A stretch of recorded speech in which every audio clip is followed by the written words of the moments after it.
Good evening, everyone. The time is 6:33, and I would like to call the Tuesday, August 25th, 2026 Cibolo City Council meeting to order.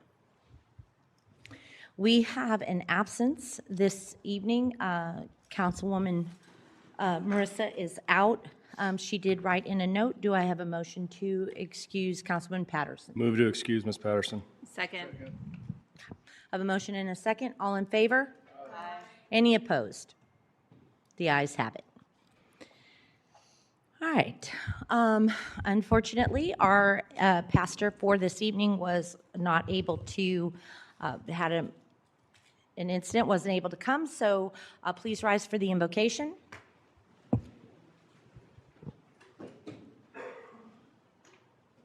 Heavenly Father, we thank you for this opportunity to engage in community. Give us wisdom and courage to be full of grace and mercy with one another. Let our outcomes be for the benefit of our community. Look over our firefighters, police officers, and first responders, all the citizens of our community. May we be kept safe and build community together in this evening. In Jesus' name we pray. Amen. I would also like this evening to introduce a still graduate, Bailey Fitzgerald. She is going to come to the microphone for us here, turn it on, and lead us in the Pledge of Allegiance. Welcome, Bailey. Please stand for the Pledge of Allegiance. I pledge allegiance to the flag of the United States of America and to the republic for which it stands, one nation, under God, indivisible, with liberty and justice for all. Thank you so much.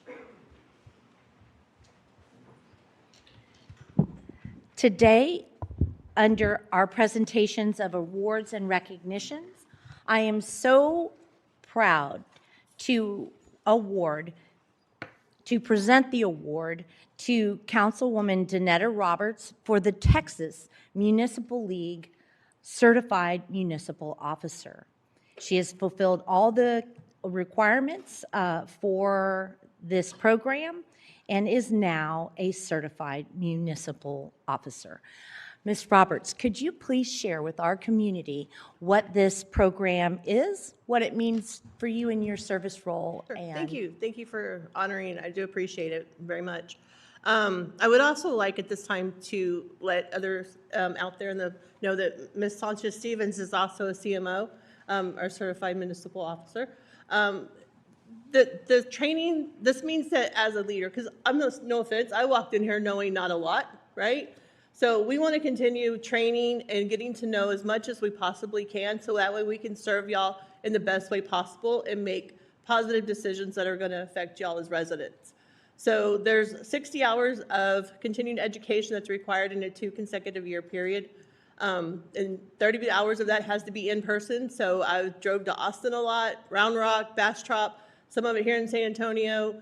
It helped me to try to learn better communication skills, which I do need to continue working on.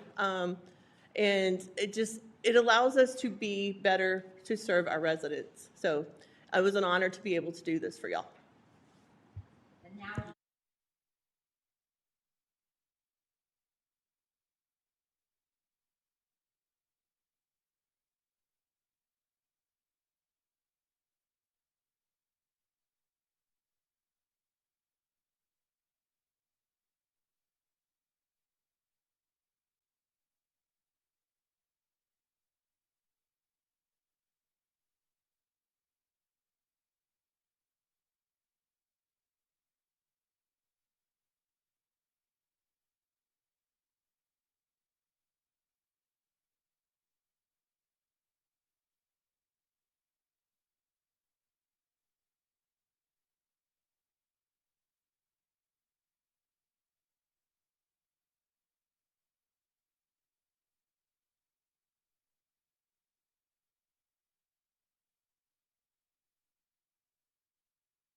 And now for a very exciting agenda item, the Coin Design Scholarship winner presentation, Councilman McLaughlin.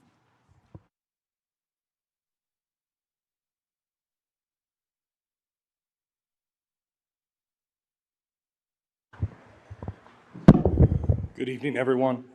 Before I talk about the Cibolo Challenge Coin Design Contest, I want to take a moment to talk about where the idea came from. Challenge coins have a long tradition in the United States military. They are small coins that represent something much bigger, a unit, an organization, a mission, or the bonds shared by those who serve together. They are symbols of pride, service, sacrifice, and belonging. As a veteran, I've always appreciated what a challenge coin represents. It is something you can hold in your hand, but it carries a story and a connection of something greater than yourself. Every unit I've been assigned to has had its own unique challenge coin, often designed by a member of the unit. That tradition got me thinking about our own Cibolo Challenge coin, which already existed, and how we could build upon that tradition by giving one of our residents the opportunity to help shape its design. From there, the idea evolved into a design contest, one that would showcase the creativity and pride of our students while turning that creativity into an opportunity to provide scholarships and invest in the youth for the residents of Cibolo.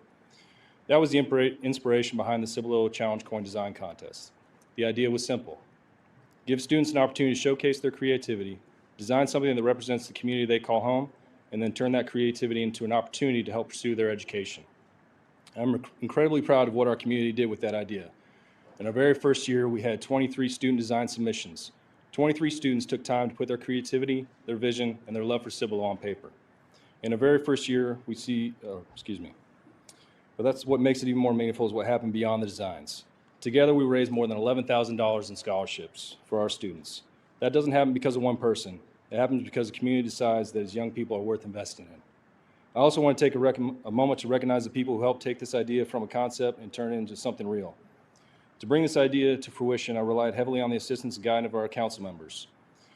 They all helped promote, get the word out, solicit sponsorships, but I need to take a moment to especially recognize Councilwoman Roberts. I brought this idea to her before I ever brought it to council. She said she was all in. She went out there, she made the phone calls with me, she helped get folks to come in and help sponsor this idea. But also the city secretary's office, our city attorney, finance department, economic development team, and the city manager's office. There were a lot of moving pieces behind the scenes, and I'm grateful to everyone who helped navigate the process, answer questions, solve problems, and ultimately make this possible. And then there are the people and businesses who took the next step and said, we want to invest in these students. To our community leaders, local businesses, sponsors, and scholarship partners, thank you. You didn't just sponsor a scholarship. You told a student that their education matters. You told them that their community believes in them. And you helped create an opportunity that could have an impact on the rest of their lives. This is what makes this program so special. A challenge coin traditionally represents service and belonging. Today, our Cibolo Challenge coin represents something more: community, opportunity, and an investment in the next generation. Our students helped create the vision. Our community helped turn that vision into scholarships. And together we are creating something that I hope will continue for many years to come. I'm incredibly proud of what we accomplished in year one, but I'm more excited about where this program can go from here. To the students who have participated, thank you for sharing your creativity with us. To the scholarship recipients, congratulations, and never forget that your community is cheering you on. To our sponsors and partners, thank you for believing in this idea and, more importantly, believing in our students. And to everyone who helped make this possible, thank you for proving that when a community comes together, a small idea can have a great impact. Thank you and congratulations to our students, sponsors, and partners. But before we announce the scholarship winners, we have a special guest with us from Steele High School. Mr. Hellman, if you'd like to come up and say a few words. First off, thank you to the community that made this contest possible. Last year, I had a group of graphic design practicum and level 2 students that were in my class, and I always look for ways to tie into real life kind of challenges, things that they might do if they did this as a business, and also ways to tie them into the community. And when the email came through from our CTE coordinator, Miss Amy Massey for Charlotte Cibolo School District, I saw it and I was like, hey, this would be really awesome for them to be a part of the community and get their designs in and, take part in this. And they, in class, I gave them the link to the website and told them, here's the requirements. And I'm like, we're going to go through the ideation process as if you were in a firm, and this is a client coming to you wanting a design. And the first thing we had to do is look up what a challenge coin was. So thank you for telling everybody in here. We did the research on that, and then we went through and looked up historic facts about Cibolo, things that they might not know. They looked up images that people had submitted online for the city of Cibolo and historical images that they could find to see what parts of the town have been around forever. And they started putting that together. I had them do a word web of what they thought the city of Cibolo meant to them as their community. And they took that and narrowed it down to just a few words. And then they started creating icons for those words and those thoughts and those images that they had, sketching them out and putting them together on paper for a couple sketches. Once they had those sketches, we kind of critiqued them, looked at their best ones, and they took it into the computer and started doing it on Adobe Illustrator, which is one of the programs they get certified in and learn. And these guys just did amazing. And when they thought they were done, we took it again, and everybody in class looked at it. We critiqued them, tore them apart, and if they needed to make any changes, they went back and made those changes according to what their peers gave them as feedback. So it was a really awesome thing for them to do and get that experience with. And then they submitted it, and we sat there and we waited, and we were like, okay, they're going to let us know in May, like what's going on. And they went back to look, so I was like, well, they said something in May, and they looked at the website, and they're like, Mr. Hellman, the scholarship's like $7,000 now for first place. And so their jaws hit the floor. So the community really came through for these kids, and it's really awesome what they did. And they got that phone call in May about turning in digital stuff and making sure nothing was like AI. And I was like, we can guarantee it isn't. And they're just excited about it. So we've been nervous since then. Thank you, guys.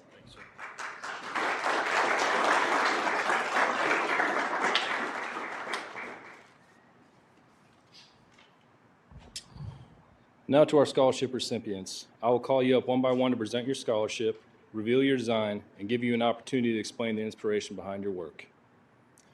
Our third place winner. Yeah. Oh, yeah. We're going to pause for dramatic effect. No, we're not moving? Okay. Our third place winner, Bailey Fitzgerald.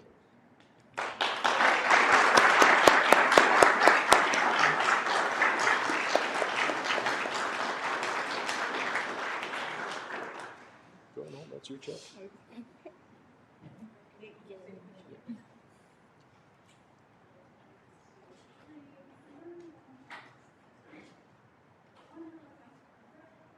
gotta do a backup photo with phone.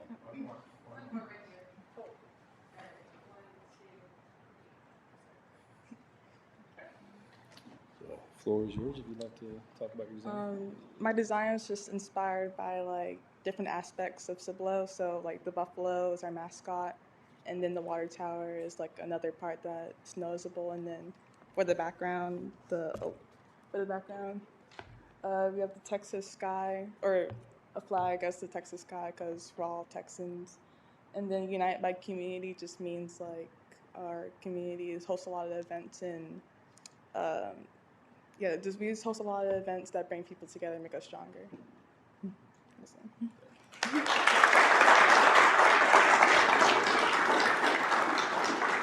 Congratulations, Bailey. Our second place winner, Robert Brown.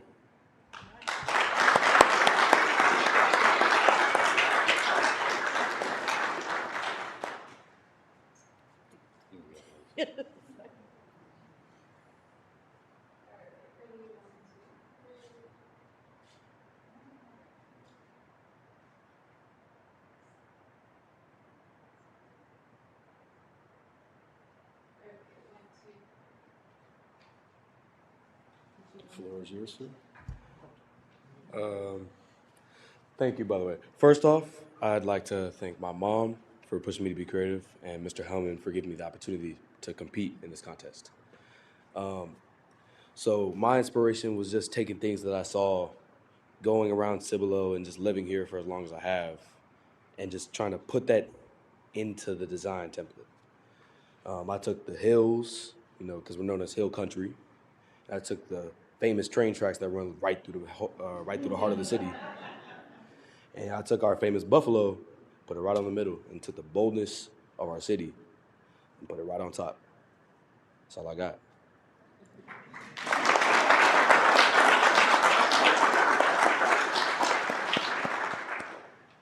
Congratulations, Robert.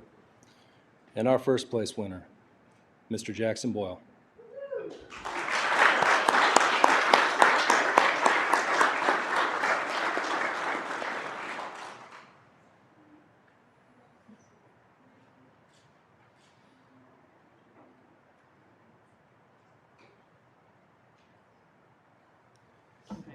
Thank you. I actually wrote something down, so Awesome. You're also getting the very first coin of the coin you designed. thank you. Congratulations. Thank you. Good evening. I'm honored to have this opportunity to explain my inspiration behind the logo I created for our city coin. When I began designing this coin, I wanted to represent more than just a symbol on a coin. I wanted to tell the story of our community, recognize where we came from, and represent the future we are becoming today. One of the most important elements of my design was the buffalo, which represents strength in the community. I wanted the buffalo to serve as a reminder that our city has continued to grow and move forward while staying connected to its roots. The logo also features Cibolo and the year 1856, recognizing the history and heritage of our city. These details are important because they remind us that our community we have today was built through generations of people who contributed to making Cibolo what it is. Another part of the design that inspired me was the Pride Water Tower. To me, it represents identity of our community and the pride that residents have it calling Cibolo home. Along with surrounding landscapes, it helps connect the logo to its city itself rather than just making a generic design. The words heritage, community, and future are perhaps the most important part of the logo. They represent what I like to call the coin that stands for honoring our heritage, celebrating the people who make up our community, and looking ahead towards the future.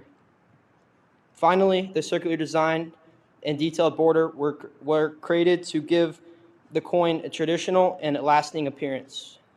My goal was for someone to be able to look at the coin years from now and still understand what it represents. Ultimately, this logo was inspired by appreciation for Cibolo and things that make our community unique. Every element was chosen with the intention of creating something meaningful, not just for today, but for the future generations as well. Thank you. Jackson. If we could get all three scholarship winners up here for a group photo. Thank you. I was going to let it just be all them.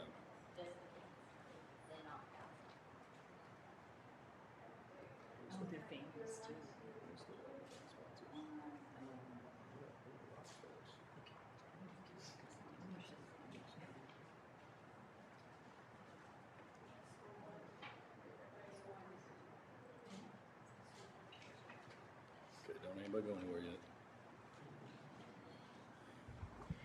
As I mentioned, these scholarships would not have been possible without the generous sponsorship of our local businesses and community leaders. Your support made this program possible, and more importantly, it made these scholarships possible for our students. As I call out your organization, please come forward to receive your Cibolo Challenge coin and join us for a group photo. Thank you again to each of you for investing in our students and the future of our community. I understand some businesses were not able to attend, but that's okay. We'll make sure they get their token later. Brew K Cafe. Miss Michelle McLaughlin.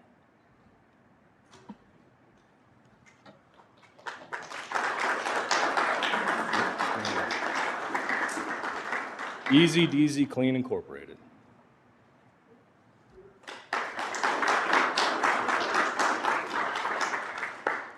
Burn Boot Camp, Cibolo Creek.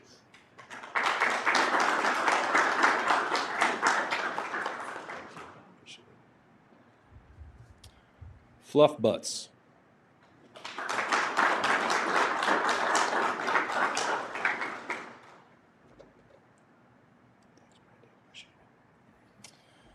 CCMA.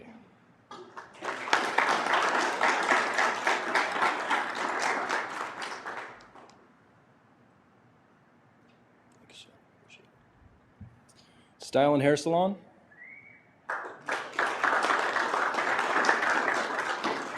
Zunker Property Group.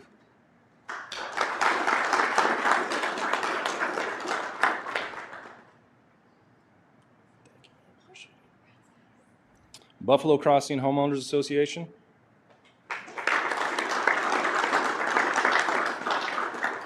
Green Valley Special Utilities District.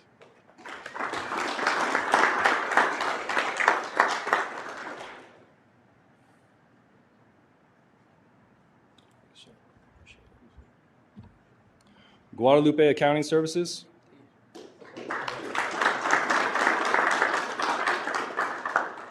Oh, there you are.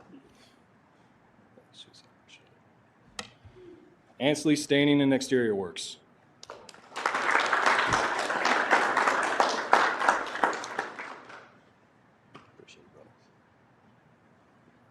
River City Ace Hardware.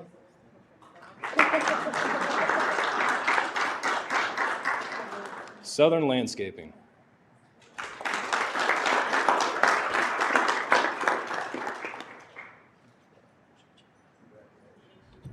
Crust Pizza. And the YMCA.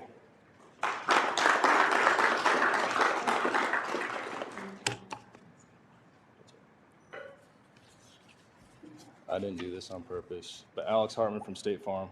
He saves the best for last.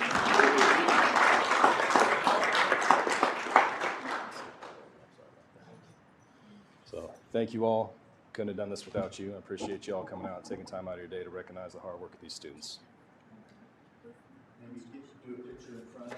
Oh, no, I couldn't read today. Blue 4 Construction, come on up.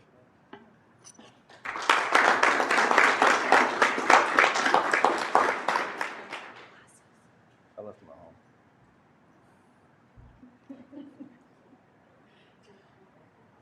All right. Hold on, but just double check.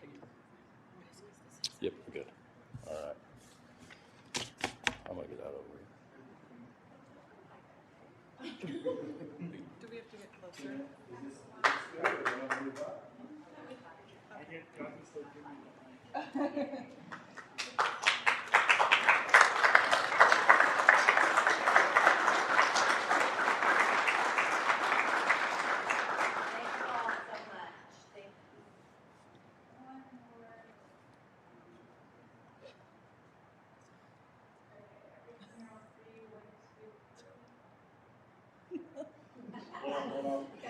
I'll double check my list, but I need to triple check it. Sharp Realty Group.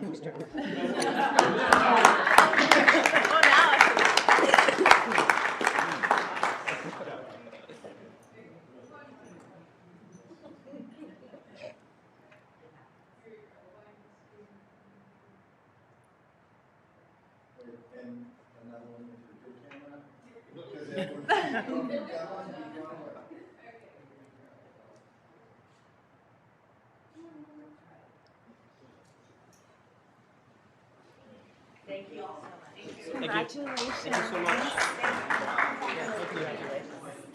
Thank you. Oh, thank you. Congratulations, guys. You guys did great work. Congratulations. So those checks and boards will be all to take home.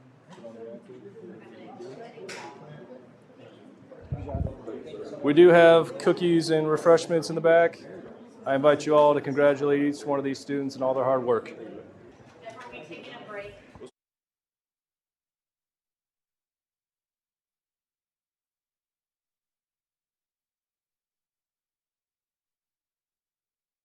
We will be taking a short 5-minute break and reconvening at 7:05.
Okay.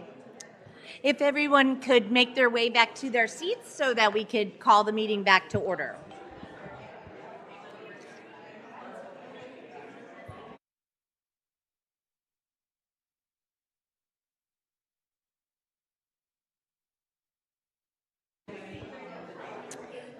If everybody could please take their seats, I'll be calling the meeting back to order.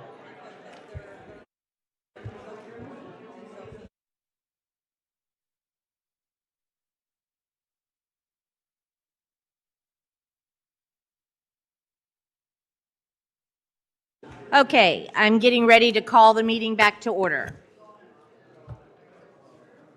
Congratulations to the winner of the Coin Design Scholarship. Okay, I am going to call the meeting back to order. The time is now 7:11, and I am going to move to item 8, and then we will come back to item 6. My apologies. We are going to move to item 8. This is citizens to be heard. This is the only time during the council meeting that a citizen can address the city council. It's the opportunity for visitors and guests to address the city council on any issue to include agenda items. Valerie, do we have anybody signed up for citizens to be heard? No, ma'am. Okay. All right. Well, then we will move back to item number 6, ethics training. We are going to have ethics, conduct, and appointments training from our city attorney, Mr. Dan Santee. Good evening and welcome. Thank you, Mayor and Council. I think this is mostly because Wayne realized I didn't get to present at our Hog Wild conference, so he wanted to give me the opportunity to actually do a presentation. So I appreciate that. So why this training matters. And also, let me just say up front, I cut this way down to try to get it down to around 30 to 45 minutes. Feel free to chime in, ask questions as we go. I mean, that we'll all get the most out of it if we do that. And I may end up skipping over some of these because honestly, a lot of these things that are included in this, you guys do really well. I mean, you do really well. This is an office of public trust, and y'all know that, right? And we all have a fiduciary duty, and that's why ethics training matters. It matters so much that your citizens put this in your charter. So it's required, and you have it in your city code because the charter required that you adopt an ethics code that includes this. And there has to be this training for every council member, board member, committee member, commission member, or the EDC at least once every 3 years. The city manager is who schedules this. This is why he reached out to me to ask if I could put something together. When I looked at it, I decided to go a little broader than just the ethics, since that is, I know you're getting that at least once every 3 years. So I included also just the conduct, the code of conduct, a little bit about that, a little procedural stuff as well.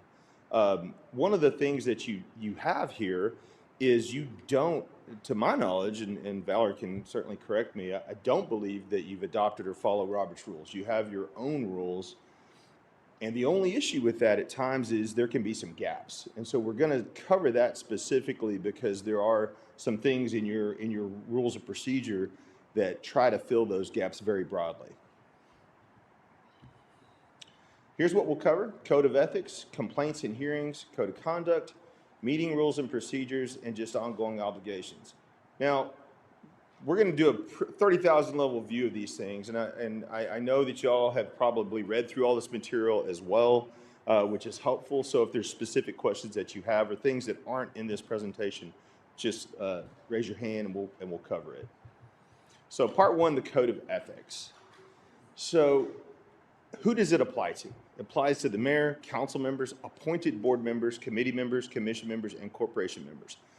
Now, one of the things that is important about that is what you've done here, which I actually appreciate. I represent a lot of cities. I go to a lot of meetings. I see a lot of how cities do these things. It's done really well here. What you do is you keep it consistent and you extend it out to all your boards, commissions, and committees. Now, the only flip side to that is some of those, particularly your EDC, they have separate rules, and so do some of your other commissions or boards that things that wouldn't apply to them normally you're applying to them through your local rules and your local codes. There's nothing wrong with that. It's just that when we do training on that side, we make sure they understand that. We make sure that they understand, hey, there's some things that you're being required to do that are described in state law, but if you don't do them, it's not a violation of state law. So that's kind of a nuanced thing that we have to explain to them, because it's technically a violation of just your rules of conduct or your code in some instances rather than actual state law. So why does the code exist? So the great thing about city councils, I love local government. To me, it's the purest form of government that we have in the United States, to be honest with you, because it's nonpartisan, and it's what affects a citizen more than anything else. People get animated and riled up about these national issues and the things they hear on TV. What affects them more than anything are the decisions made right here in this council chamber. And that's why when I started this career 30 plus years ago, I chose local government, and I've stuck with local government at this level, because I think this is where the real decisions get made. And so I commend you all. And it's the worst paying out of all the government jobs, right? For city council. But you come from the most diverse backgrounds that you'll see at any level of government. You bring different experiences, things that you don't see. There's not a lot of city council career politicians, I'll put it that way. And so that's the beauty of it. And it's an office of trust and service, and your constituents have access to you that they don't have to any other people that represent them. And so you must exemplify these traits, and this is all from your code. Objectivity, impartiality, honesty, integrity, respect, faithfulness, transparency. The other thing about council members, and here in particular, I love the passion on this council. I love what y'all bring to this dais. And you wouldn't be sitting up there if you didn't think you could help. You wouldn't be sitting up there if you didn't think you had the answers, or if you knew maybe what the best answer was. Not everybody can always have the right answer, though, right? There's going to be disagreements, and that's okay. It is okay, because that's what makes us sharper, right? And so, again, I commend you for even putting yourself out there, because it's a thankless job at times. You have the council manager form of government, and I think I will also commend you for that. I think you do a great job of this. I think that the way that you work through your city manager is good. It's a glowing example of how the council manager form of government should work. You set the policies, and the city manager and his staff carry out the day-to-day administration and the running of the city. He oversees those employees. So except as when it's provided for in the charter, you're not to interfere with the administrative functions of the city or the professional duties of city staff and the staff's ability to implement council's policy decisions. I deal with that. I deal with that on the regular, and it's usually not intentional. Here's three common ways that council members can overstep. So they don't necessarily intend to. Don't direct staff. Sometimes that happens from a council member. Again, not intentionally. It's usually, in my experience, is when I have a council member who thinks they know the answer. They think they know what should be done in a particular situation. My favorite story, and I think I've told somebody this story, I had a council member, Stinky Steve Savage, and he was called Stinky Steve because that was his business. He had vac trucks. He did septic tanks. And he was a great council member. I really enjoyed having him on there. And when he ran, he was going to change everything. Everybody was making too much money. He was going to fire half that. All these things. When he got on council, he realized this is complicated. This is complicated. His first budget, he was like, wow, there's a lot more to this than I would have guessed. And he ended up being my best council member in Abilene. He studied everything. But one day he's out driving and he sees city workers on the side of the road with a city vac truck, and they're doing the classic thing, right? We have 4 city employees staring at it like this. It sounds kind of stereotypical, but that's what they were doing. So he pulls over and he stops and he asks them what's going on, and he tells them what will fix it, but it made it worse. Those guys got written up by their supervisor, and they were taking direction from a council member. Now, he was horrified. He had no intention of getting those guys in trouble. He had no intention of directing staff. He thought he was helping them solve a problem. But what he did was really do a lot of damage to a very expensive truck and those guys got written up. And so what he should have done is call the city manager, right, and say, hey, is there a supervisor? Here's, should have gone through that channel, and you don't think about that all the time. So a lot of times it's not intentional, but it can happen. We have to be mindful of that. We also don't sit in on staff meetings unless you're invited to attend, and I think I've been in meetings out here with almost everybody on this council at one time or another, along with staff. So your staff's doing a good job of making use of the knowledge and the resource that they have in each one of you, and I think that's a good thing. Don't promise action. This is another one that I think folks struggle with, again, not from bad intentions, but because of a desire to help and a desire to try to problem solve. So sometimes we can put ourselves out there and we can say, I'll get this done, or I'll do this, or I commit to this. There's a fine line between promising you're going to push something versus promising action. Remember, and I know y'all know this, y'all all speak as a body. You don't speak individually. You can't make commitments individually. And so that's always important to keep in mind. And also, you have a great resource right here. Let Mr. Reed stand between you and the public on those things, on those big things. Well, I don't know, but I know Mr. Reed can solve it. He can do anything. So confidentiality and public resources. This is a big one too. You have a special right of access, and y'all know that as a council member. You get to see everything. You get to see the files on the aliens that Wayne has. You get to see all the stuff, right? Unredacted unless the law requires it be redacted. Because of that, that's a lot of burden for you. You become the custodian. You could become the temporary custodian of those records if they're given to you, if they're records that won't be given to the general public. And so that's a big responsibility. It is another one of those fiduciary duties that you have. And so we ask, never disclose confidential. In fact, sometimes we may even ask you to sign something, affirming that you're seeking this in your official capacity. That's for the city's protection, and that's for your protection, so that we have a documentation. But it also carries responsibility because under the Public Information Act, once you take that information, you are the custodian of those records, temporary custodian of those records, while you have them. And if they're records that we would not release to the public without an AG opinion, then the expectation is that you will also not release those to the public. You also, part of your responsibility under your ethical standards is not to use staff time, equipment, supplies, or facilities that for anything that's not for your public role. Don't do that for your personal benefit or private gain. Gifts and special advantage. Members shall not take special advantage of services or opportunities for personal gain by virtue of their office. Advantage is not available to the public in general. Also refrain from accepting gifts, favors, or promises of future benefits in exchange for any kind of action. Now, there are, as a council member, you often have opportunities to do things because you are a council member that maybe you wouldn't have if you're a private citizen. That doesn't make it wrong. If the Northeast Partnership has a suite with somebody at a Spurs game, can you attend that? Yes, you can, as long as whoever's sponsoring that event for the Northeast Partnerships is there. That's an exception under the gift rules, right?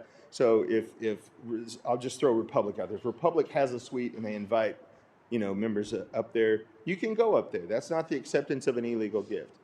Now, the kicker is, what you can't accept and what employees can't accept either is a gift card of any amount, right? Because there's no 50, you always know the $50 rule, right? If it's worth more than $50, none of the gift baskets at Hogwall were worth more than $50, I assure you.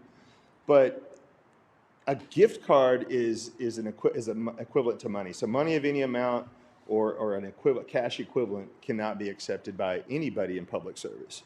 So even if it's a $5 Starbucks card. Open Meetings Act and social media. The Texas Open Meeting Act. It's the interesting thing about this is every 2 years, I really think instead of spending time figuring out how to do better with education and our taxes and stuff, they figure out how to hold y'all more accountable under the Open Meetings Act. Because every time a clever council member finds a workaround or beats it in court, they tighten the screws a little bit more.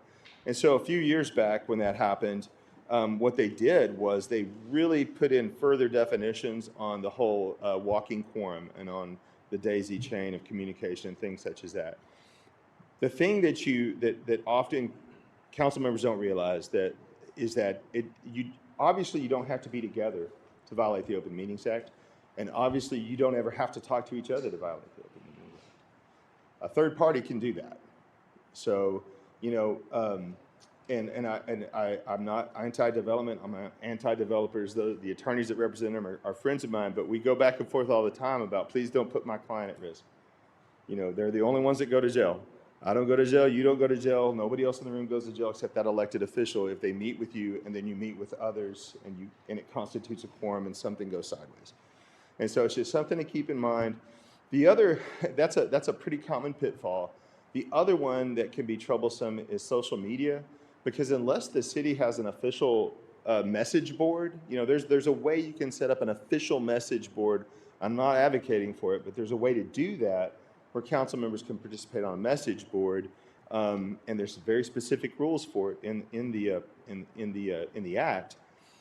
But absent that, you have to be mindful that there's two things about social media. You're creating public information with the post. You're creating potential public records that have to be maintained under the Records Retention Act, but you're also in jeopardy of creating a walking quorum as well when you have a topic that multiple council members start commenting on. Just something to be mindful of. I've not heard it's an issue here. I've actually not heard it's an issue with any of my clients, but it's something that we do try to monitor on occasion, and we do get requests every now and then for information from those posts, especially if it's not that y'all ever have any controversial topics here, but there's always one that comes along that there's all these comments on, right? And everybody wants to say something about it. But before you move on, Yes, ma'am. I want to go back onto the TOMA. Yes. And specifically, I wanted to go back on talking about how from time to time, developers will contact individual council members and ask to meet with them. We don't have a per se policy on how you respond.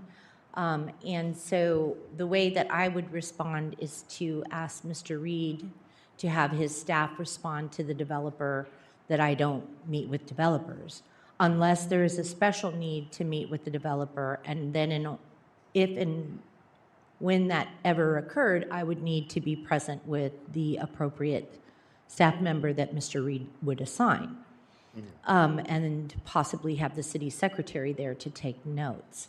But that doesn't make that the only approach that these legislators could take to meeting with the developer. So maybe there could be some discussion over anybody have any questions about meeting with a developer or somebody making something. Any questions? And Mayor, I will say also that most of the attorneys will reach out to me. They'll say, hey, do you think so-and-so will meet with me? Can I reach out to them?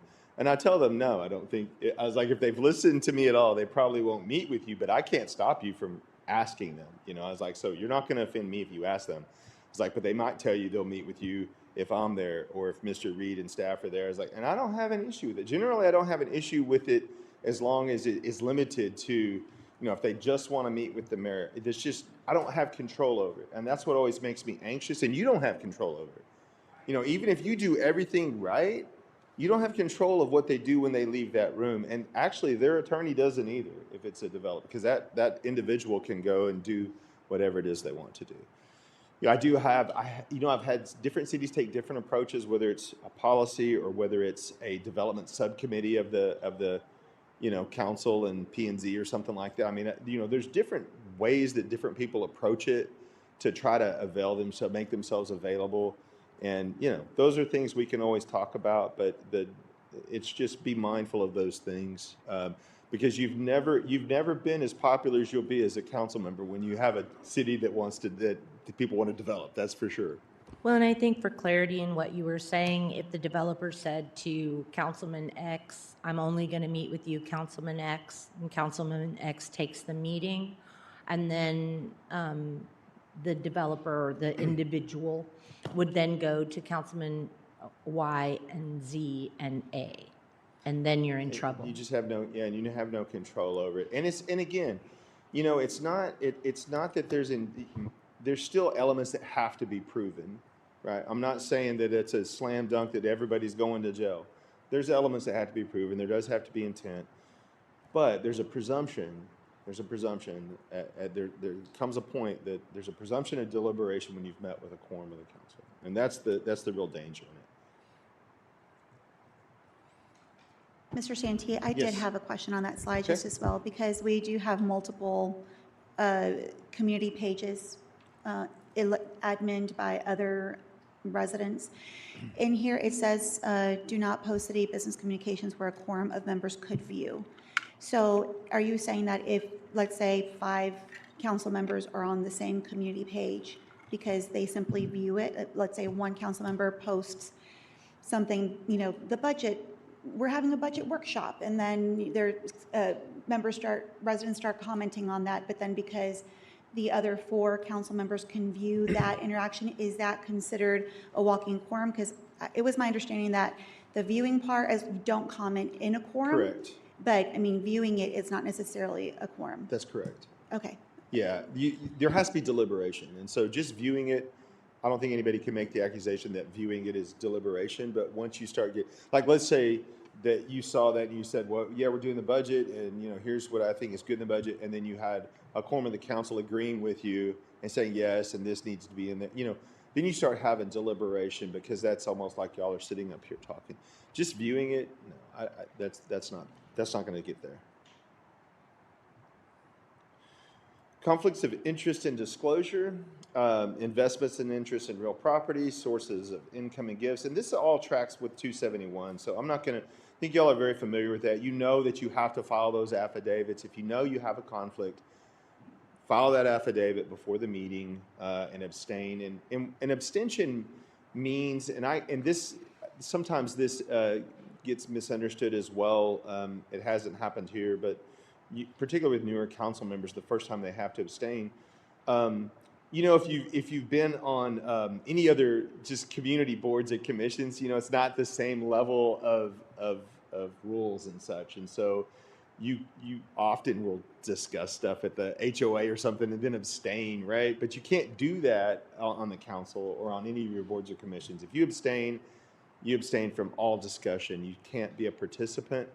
And there's also a difference between when you abstain because you have a statutory conflict of interest and when you choose to abstain, but you don't have a legal reason for abstention. And those are not treated the same by the law. So when you have a legal abstention where you sign an affidavit, that affects what constitutes a quorum for that agenda item with regard to how we calculate the votes.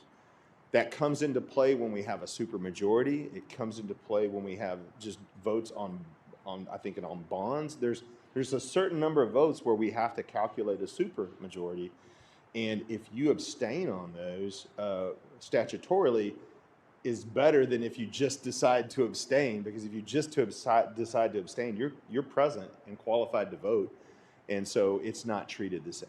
It's basically has the effect of a no.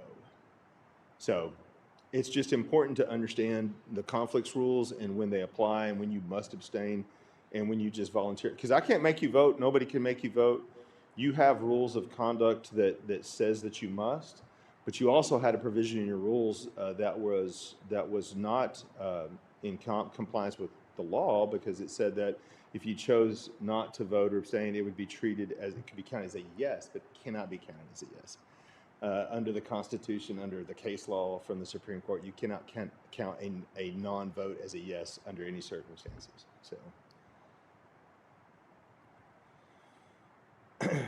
on occasion, outside agencies may need to be involved, and this is what your provisions state: that a member or employee suspects possible criminal activity by another member, officer, or employee. First, consult with the city manager about the concern. If still necessary, the matter may be brought before the full council to decide whether action is appropriate. I can tell you also, it's not going to be in these rules, but I actually have rules as well under my rules of professional responsibility, and I have a whole list of things that I'm required to do if there's a chance that there has been any type of illegal or conduct that could violate this. And my obligation actually is to try to resolve it with the council first, internally, that's under corporate law, under representation of an entity. That's one of my responsibilities, is to see if there's a way to remedy that here without going outside. Not if it's strict, not if it's complete. Let me clarify. Not if it's like clearly illegal conduct. I'm talking about disagreements and things internally. These are your charter prohibitions just at a glance, and I'm not going to elaborate on these, but nepotism, equality of rights, wrongful influence, wrongful interference, political activities, and gifts. We've already covered gifts. Political activities, that's an interesting. Compensated, non-elected employees may not solicit contributions or manage political campaigns. Just kind of interesting. All right, penalties for violations. This is also interesting to me. Ineligible for appointment or election to any city position for anyone found in willful violation of these sections here. Violation of those will mean you cannot be appointed or elected to any city position for 5 years. A current officer or employee found in violation immediately forfeits their office or position. Violations of the conflict of interest rules also trigger Texas Local Government Code, Chapter 171, which is criminal violations. All right. Let's go quickly through how a complaint is filed and reviewed. First of all, y'all have used this section before? Y'all have gone through a complaint procedure before ever? Okay, so sworn complaint is filed, and that's important. It does have to be a sworn complaint. It's filed with the city secretary if there's a violation of the code of ethics. For complaints against board, committee, commission members, the city attorney reviews and issues a legal opinion on whether the allegations, if true, would violate the charter or code. If the city attorney finds a possible violation, council proceeds to a fact-finding hearing. If not, council dismisses the complaint unless a majority votes to overrule that opinion. That's the extent of the city attorney's involvement also, particularly now, especially if it involves a council member. City attorney cannot be involved in any complaint against a council member other than this piece right here. After that, I'm out of the process and you get outside counsel if it's deemed that you need outside counsel. The fact-finding hearing is conducted in open session. The closed session would only be to receive advice from the city attorney or the special counsel. A special council meeting is called to hold it, so it wouldn't be happening on your regular council meeting date. The accused member does not sit at the dais and does not deliberate or vote. And this is the order of the presiding officers. It would be the mayor if the mayor is unavailable or involved, and the mayor pro tem, or then a council selected member after that. Interestingly, this is good. So on the right side, the rights of the parties, this assures due process. So I'm a big fan of due process. Respondents get written notice of the complaint at least 10 days before the hearing. Both the complainant and the respondent can be represented by legal counsel. Witnesses may be offered by the respondent, and all witnesses are sworn, and only council members can question the witnesses. So it's like a little trial. It's like a mini trial. These are the possible outcomes of a hearing that takes place under this provision. A caution, this is just educational in nature. Censure, which is penal, a public statement of council's disapproval of the conduct. Removal for any member who serves at council's pleasure upon a finding of violation. Now, I will tell you, as y'all know, most of your boards, commissions, and committees, y'all can remove at will anyway. The exception is the ZBOA. They always are entitled to a show cause hearing for any kind of removal by state law. And also a fine of up to $250 for any substantiated allegation. And these are all just for ethics violations. These are the ethics, yes. These are ethics violations. Yes, ma'am. Thank you for that. Subpoena and contempt trial. This is also kind of neat. You can subpoena people and administer oaths. You could compel production of books, papers, and other evidence material to the inquiry. And you can impose fines for people who violate the subpoena and hold them in contempt. Literally like a court. So any questions on that before we go to code of conduct? You've got a pretty good process written out in your code for sure. The code of conduct, this is not subject to formal complaints, but that doesn't make it purely aspirational. It exists for a reason. And as we've already talked about, the trust that the public has put in those who they've elected is great. And, I think anybody who's ever been even on a PTO, or if you've been on a softball board, if you've been on any board with other people, you're going to have disagreements. You're going to argue. I think everybody understands that. That is expected. But I think you also know that none of those other boards that exist are held to the standard of the city council. This is the people's house in Cibolo. This is at the local level. This is the people's house. And so they expect us all to conduct ourselves civilly, respectfully at all times. That includes me. That includes Mr. Reed. It includes any staff member that comes up here. You expect it of the citizens who come up here. We're going to talk about that here in a second, though, because the Fifth Circuit has made your job a little tougher in that respect. But I think that's the expectation when you're here. There's a certain level of decorum and respect that's expected. How it's adopted, it's executed by the mayor, council, and members of all boards. So everybody signs off on this code of conduct. Within 30 days of being sworn in, they have to have read it and signed off on it. That's them agreeing to be bound by it. Unlike the code of ethics, no complaint may be filed for an alleged code of conduct violation. The core principles of respect: honor representative government, support the presiding officer, same respect in private. So, it's on those three things right there. So public policy decisions, as we know, they belong to the council as a body. And one of the things this is the toughest thing to do. And I would think it is. I've watched it. I'm a bystander to these things, but I get to see a side of it, and as does Mr. Reed, that even council doesn't necessarily get to see. Because we will have had sometimes individual conversations. We know what a council member's thinking, or we've talked to the citizens and the developers. And so we're seeing different angles of the issue as it's coming forward. And we can see we can see y'all when we know when you're disappointed as an individual council member, and we see it, we feel it. Everybody feels it, right? And we know how tough that is. But we're all here for the same reason. And so once that vote happens, the expectation, as hard as it is that we're all going to support that. We're all going to support that. Now, we may want it to change in the future, but we're going to support that decision if the majority votes for it. We are, for sure. We're going to carry out the direction. And I think, I've had that conversation with y'all. I mean, I can't take direction from one council member. I have to take the direction of the majority. It doesn't matter if I agree with it. Nobody asked me if I agree with it. Those are policy decisions. I don't get to agree or disagree with policy decisions. I get to make sure they're legal. That's my responsibility. And from the council, once the policy decision of the body is made, the expectation under your code of conduct is that you will do your best to make that successful. You would do your best to support that decision of the body and carry it forward. And that's because that's what staff is going to do as well. And support the presiding officer. This is in your code of conduct as well. The person who has the gavel, they have the floor when they use that gavel. They are the one who runs the meeting. And that has been, she got that. She earned that. She was given that by the voters. They put her in that position.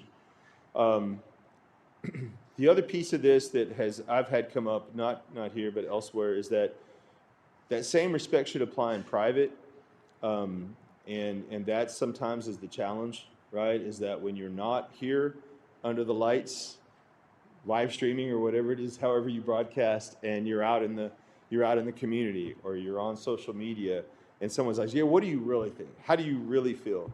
That's when you have to be mindful of what are we trying to accomplish, and what do I do by going in a different direction? What good is served to the public if I do that? If I take that bait, if I bite on that, I have to remind myself of that because I get asked those questions too. I can go to another client, they'll say, "Hey, what's going on?" And I can't talk about that. He's like, "Well, but what's really going?" No. What's going on over there is what's going on over there. It has no bearing on what's going on over here. Y'all take care of your family, they take care of their family, and I just go between all these cities, you know? And so it's what we're called to do. Treat staff as professionals. Staff are hired professionals, communicate with respect for their expertise and dignity. And I'll tell you what, Mr. Reed and I don't agree on everything. And we can have our moments, we can have our arguments, but I respect the heck out of him. He's got a tough job. And he's got a great staff.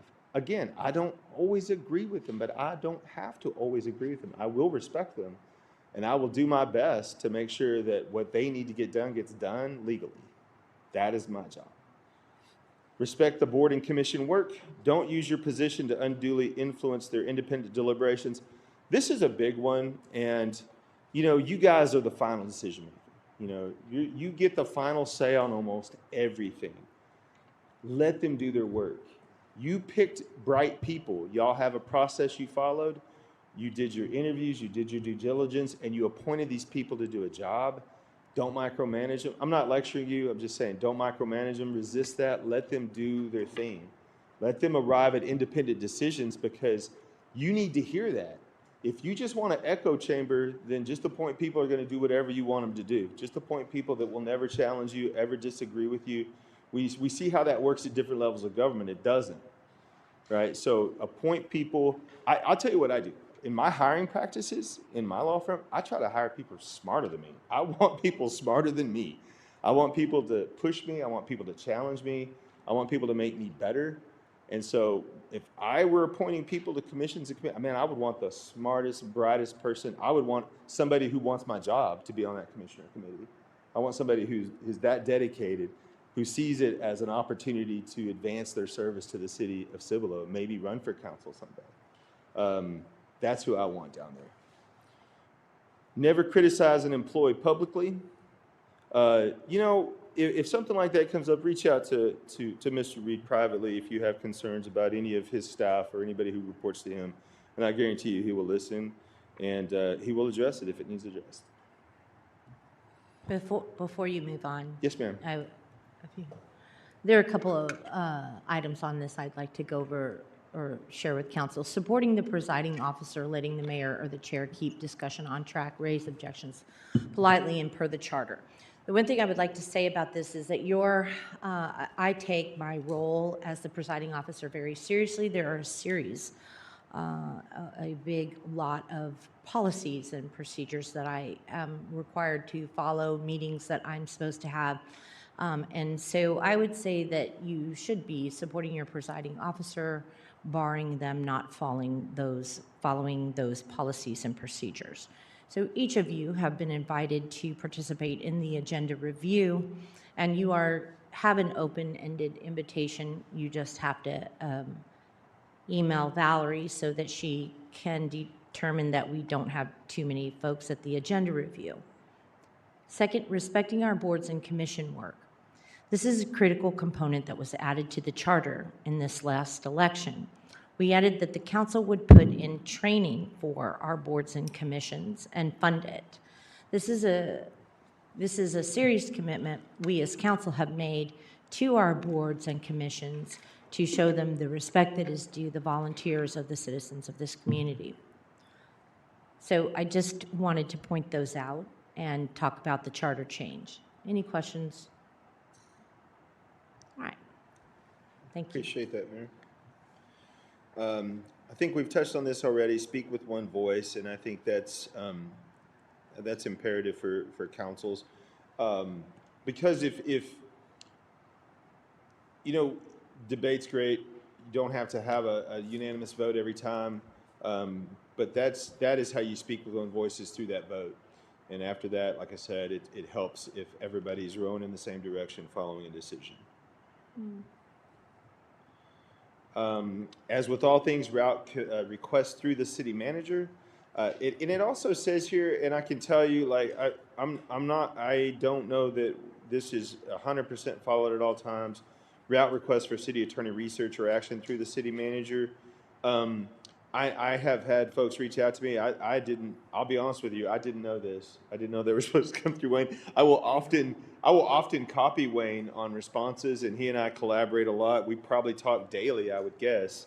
And I certainly don't have any issues at all with requests going through Wayne, at least copying Wayne for sure, to keep him in the loop.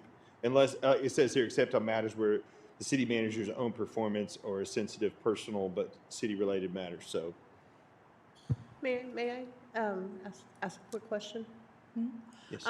So I know I've had several conversations with Mr. Reed where he has said certain individuals, as long as we are copying him, like Mr. Huggins, if we have a question that Mr. Huggins is able to answer, but as long as Mr. Reed is aware, he's allowing that to occur, and kind of the same with you. Oh, okay. So am I correct in that, Mr. Reed? Okay, I just want to make sure I was following the way we're supposed to. Yeah, and I Thank you. wouldn't be privy to that necessarily, you know, if folks are asking Mr. Reed ahead of time. And like I said, anything that involves any kind of policy stuff, I will often pick up the phone and call him or send him an email after that, just to make sure he's in the loop on anything that's going to affect operations for sure. So I don't think there's anything broken on this, but your specific policy does say to route those through the city manager. He would get nothing done probably if everything went through him.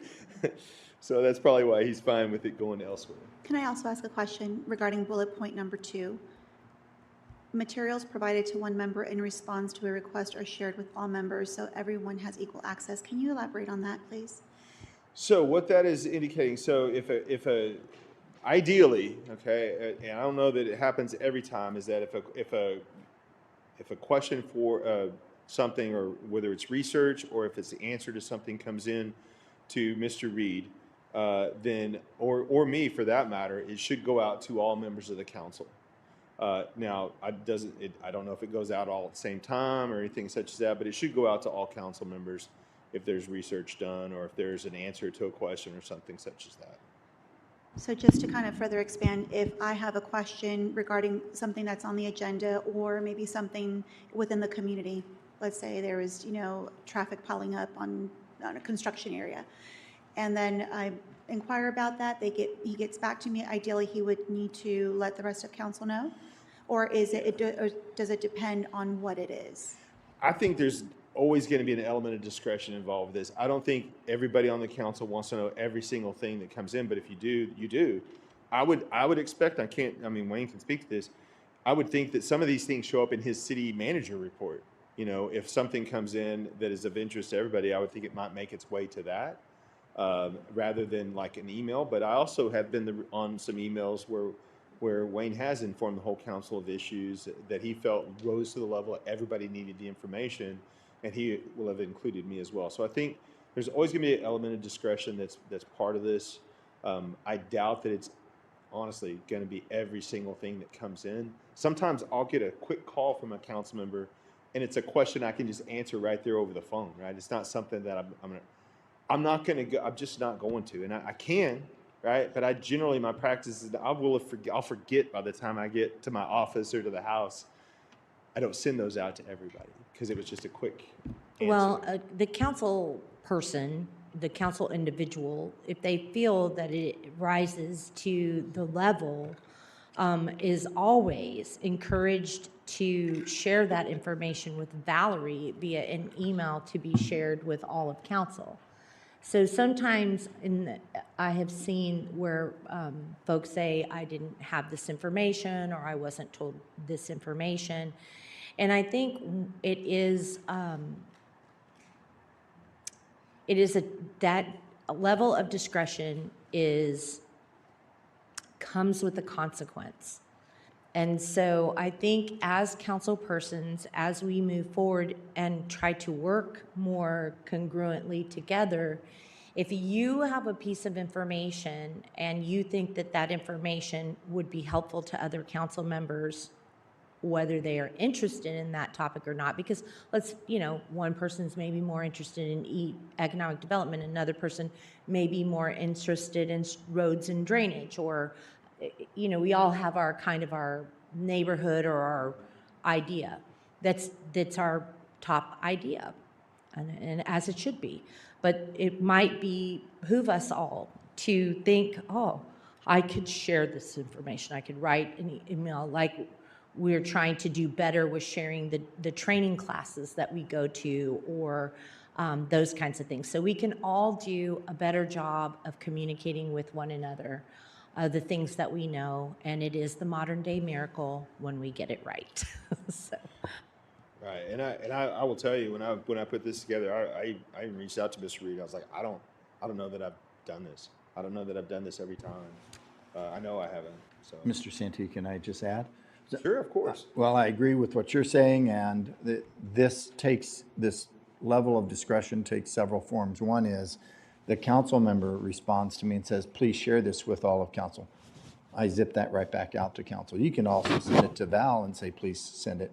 But rather than involving another employee, you can just ask me, send it out. Secondly, I respond to a council member and I say, based upon this information, I'm going to share this with the entire council. Thirdly, it's just clearly obvious, like budget information, that I'm sending it to all of council. So that's how the materials go to all members of council. Thank you. Okay, anything else on that one? Okay. I think we're going to go quickly through these because these are more into your rules. Now, one of the things, there were a couple of things I wanted to touch on in here is why I included a couple of slides on this.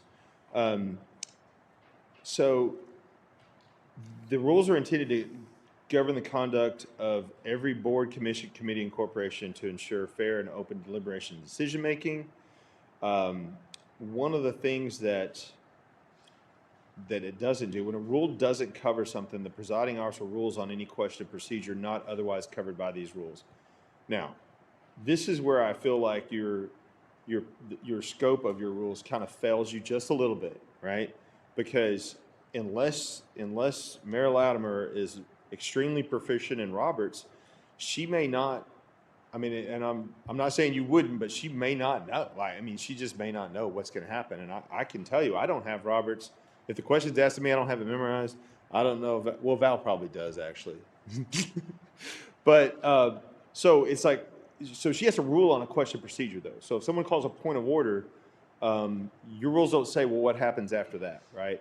Or what if somebody makes a motion, like under Roberts, you can make a motion to suspend the rules. If there's not something, if you want to do something that's not specifically written in the rules, or you want to do it differently, you make a motion to suspend the rules, and if it passes, then you do that thing, whatever that thing is. It's a one-off, basically. But we don't have that direction in our rules. And so so that's something to just keep in mind. It maybe something that you want to put a little more meat on the bones that you have for your rules, or you might want to just do something that says where these rules are silent, Robert's rules may be utilized or something like that. I wouldn't say shall, but It does say perhaps it's that in our code. It says that we would look at a modified version of Robert's Yeah. rules. And then, and over the vast majority of the time, you're following a modified or a light, Robert's rules light. Most of the time, I don't expect my council members to be versed in Robert's Rules of Order. So if they want to interrupt or interject, some of them use point of privilege, some of them use point of order, some of them use the term, hey, mayor. But generally, it is not the intention of this presiding officer to restrict them to some kind of formal dialogue. Rather, it would be to restrict them to order and respect. And so most of the time, even when my council members may be passionate about an item, they would be given as much freedom to speak as possible, because that is absolutely a liberty I love. So I'm not too worried about the language of the Robert's Rules. We all understand the intention. One of the most proficient mayors I ever had in rules of order was Mayor Carpenter, and now soon to be Judge-elect Carpenter for Guadalupe County. And he basically wrote the shirt's rules of order and took liberally from Robert's rules. Has an amazing chart with motions and what motions take priority. And one evening, it was kind of like a Cibolo meeting. It was nearing 11 o'clock, which was unusual for the sheriff's meetings, and it was been going on and on and on. And I had a rookie council member who was seated beside me on the dais, and he said he'd studied the rules, and he said, "Can I make a motion to adjourn?" And I was like, "Yeah, you can make a motion to adjourn." And so he asked for a point of privilege and made a motion to adjourn. And Mayor Carpenter just stared at him and then shook his head. "Okay, do I have a second?" And he got a second, and it passed, and we left. And we had to take all the rest of that agenda up later. And I could tell that Mayor Carpenter was very proud of that council member for having read the rules and knew that he could make that motion at any time. I'm going to skip over this one. I think you guys understand closed session. The one thing I would say, actually, I want to say one thing. We have to make sure, and I've talked to Wayne about this, that we specifically list on our agenda what the topic is for the closed session and under what section it falls. Some of the times, or when I first started coming here, I mean, it was very generalized. It listed all the things and then just had the topics. We have to list specifically which part of the closed session, what part of the Open Meetings Act allows us to speak on that specific topic, and it has to have them for each one. And I think we've got that corrected now. I'm going to skip over this one too, unless y'all have a question about it. I think everybody understands the order of business and how these are done. Well, we're going to talk about number 2 on that slide. Mayor, President, Chairman, or Presenter makes a statement, and the discussion of our items, because of the rule of how discussion of multiple items have to be called together. But we're going to have that later on in the actual agenda. So how items get considered on our agenda is what you're talking about, right? Yes. Okay. That's correct. So if you look at item 10B, this is an example of one of the ways that the presiding officer can bring multiple ideas and open them up. Combining the item is another way. And so we're going to have some discussion about that in 10B, but that's how items get considered. So you might talk about the restriction that we have in our rule of law. Well, yeah, one of the things that you have, and I don't know if I have it on a different slide. Yes, so you have this provision in your rules, and it was a little bit of a head scratcher for me, and Val and I had a long conversation about it when these items came up. Separate consideration. Each agenda item is voted on individually unless it's part of the consent agenda. So currently, under the way that is interpreted, is that if 2 or 3 members all submit the same item, they're listed separately on the agenda. That is just from a legal perspective, that's an inefficient approach to your agenda, because it's kind of like, well, is it the order that they came in? Is who got their agenda item in first? Does it go there? Or is it more efficient to that be like one item and A, B, and C, or one item and you open them all up, have a discussion on the whole general topic? Well, that's how it's handled elsewhere. Well, I want to make sure that we make this very clear to council about it, the fairness of it, right? If I don't consolidate an agenda item, say councilperson X and councilperson Y put a very similar item on the agenda, and I choose to put councilperson Y's over councilperson X's, that puts councilperson X at a distinct advantage. Whereas if I combine them, the conversation could take place for all of council about the entirety of the item. Right. So Votes are still separate. yes, The discussion is is combined and allowed. And y'all, and the chair has the discretion to do that. The council has the discretion to overrule that. I mean, it's like anything else in the rules. So, Except when I'm setting the agenda. well, yes, you can. Yes, that's correct. So, hearing from the public. This is the one where there was a recent ruling in the Fifth Circuit. So that's the reason why this is on here. All of these things are fine. We've talked about some things you don't have to allow, like you don't have to allow people to give their time to someone else. You can. You always have that discretion. It's not required. You don't have to let people send in stuff and read them. We've talked about that before. Y'all have chosen to do that. That's fine as well. This last bullet point, though, is affecting all cities in the Fifth Circuit now, where it talks about comments, not so much must stay germane to the topic, but where it talks about impertinent or slanderous remarks. The Fifth Circuit has basically said that is an unconstitutional restraint on free speech. You can still, if someone gets disruptive or disrupts your public meeting or is disorderly in a public meeting, you can have them removed, but pretty much not anything to do with impertinent or slanderous remarks at this point. They can almost say whatever they want. And there's a Fifth Circuit case that literally just came down last month. I was in June, late June. It came down, and it was on point. It was out of Louisiana, and it came down on point that you could not keep somebody from speaking or have them removed for a meeting based on remarks that you considered impertinent or slanderous. So, Are you talking about like a topic remark? Are you talking about words spoken that would not be PG? well, no, it's more directed like, and I think your agenda, I don't know if it still has the language or did you remove it? Your agenda, like many agendas, like almost all agendas in Texas, say that if you make pertinent or like it says you have to direct your comments to the council as body. No personal or impertinent remarks or slanderous remarks towards council members.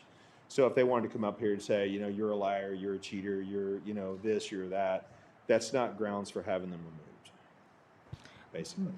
But PG language, like you can't just come up here and say like inappropriate, all the, the bad words that aren't allowed on television. Right. No, I'm not saying you have to allow that, but and again, I haven't witnessed any conduct here anyway from your citizens that would be problematic. And you, y'all have been very patient with a couple of folks, but yeah, so. And I think that is pretty much it. These are the key takeaways. And again, you all you'll have a copy of this if you want a copy of it. I think they can get it to you. And that's all I have. Does anybody have any questions?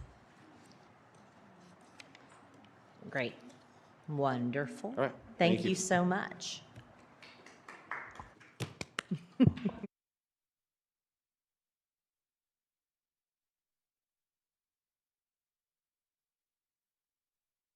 Now we'll move on to 7A, the Union Pacific sidewalk across the railroad tracks on Main Street. Mr. Reed, any update? No, Mayor, the project had been submitted to UPRR, and under my report, I'll give you a more specific update, but no material change. No change? Okay, thank you. Moving on to 7B, the clarifying statements regarding item 11C on agenda for August 11th, 2026. So this is going to be helping us walk through kind of how the agenda gets done and some questions that were brought up and some of the way that I work through the agenda. So building on the training that we've just completed, I wanted to briefly clarify how the item 11C, the record on item 11C, and use it to explain how our agenda process works. Our charter allows each of us, the mayor and individual council persons, to place items on the agenda, and it also protects the council members' properly submitted item from being removed, altered, or vetoed by the mayor. And so I want to provide clarity for what that looks like.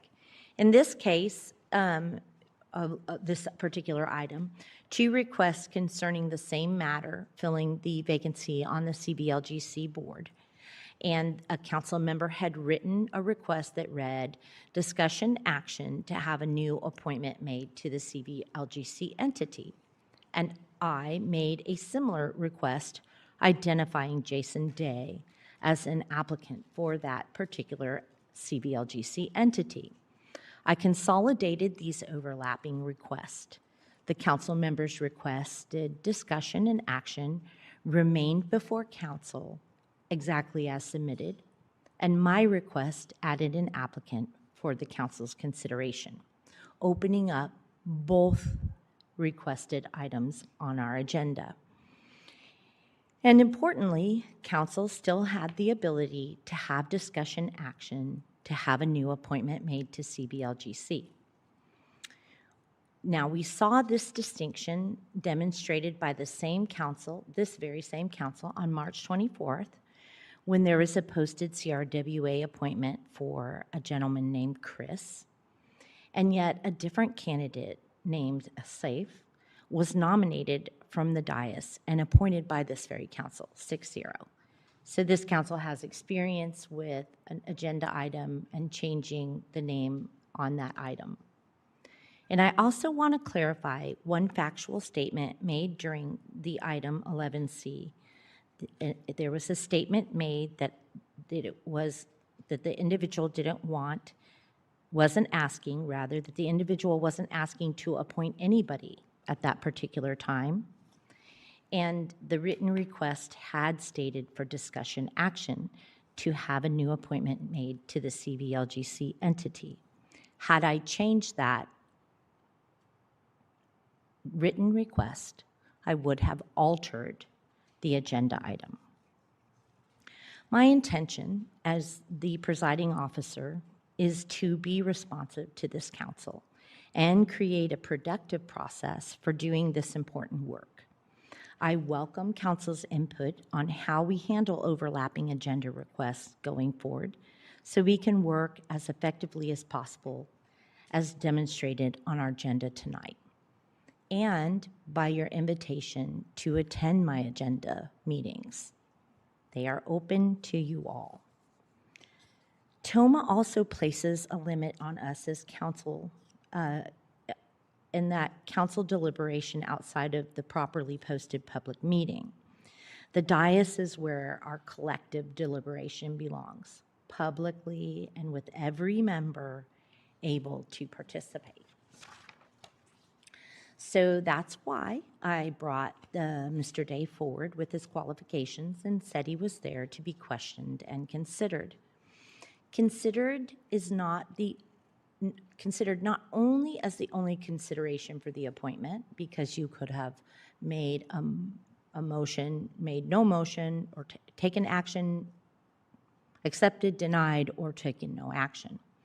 So as the council had the option to identify different folks if they choose. People who have served our community deserve our professional and fair process, and when opportunities come up like this, it would be considerate to provide them with the first look. This was the opportunity that was in front of council, and now we get the opportunity to move the work of our city forward. Putting an item on the agenda is not deciding it. Bringing forward an applicant is not appointing that applicant. The decision belongs to the council as a whole. And as I have demonstrated on 11B, which we'll have more discussion on, there are various ways in which I could do that. But you must think of the item in terms of how you would want it done if it was yours. That is all. Any comments?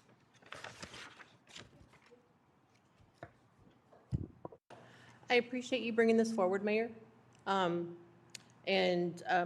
do like the fact that you were able to separate them in the way that you're putting it on this agenda moving forward. And as a council person, like I said earlier, I do need to work more on my communication. And so one thing that I did bring from that last meeting was to be more direct and making sure it's understood what the particular item may entail, so that way you, as the agenda setter, and have the knowledge perhaps of what a council member may be looking for. So I appreciate you bringing this forward. Thank you. All right, moving on to 9, consent agenda, council items. All items listed below are considered to be routine and non-controversial by the council and will be approved by one motion. There will be no separate discussion of these items unless a council member so requests, in which case the item will be removed from the consent agenda and will be considered as part of the order of business. 9A, approval of the minutes from the August 11th, 2026 meeting. Do I have a motion? I make a motion to approve 9A. I have a motion and a second. There you go.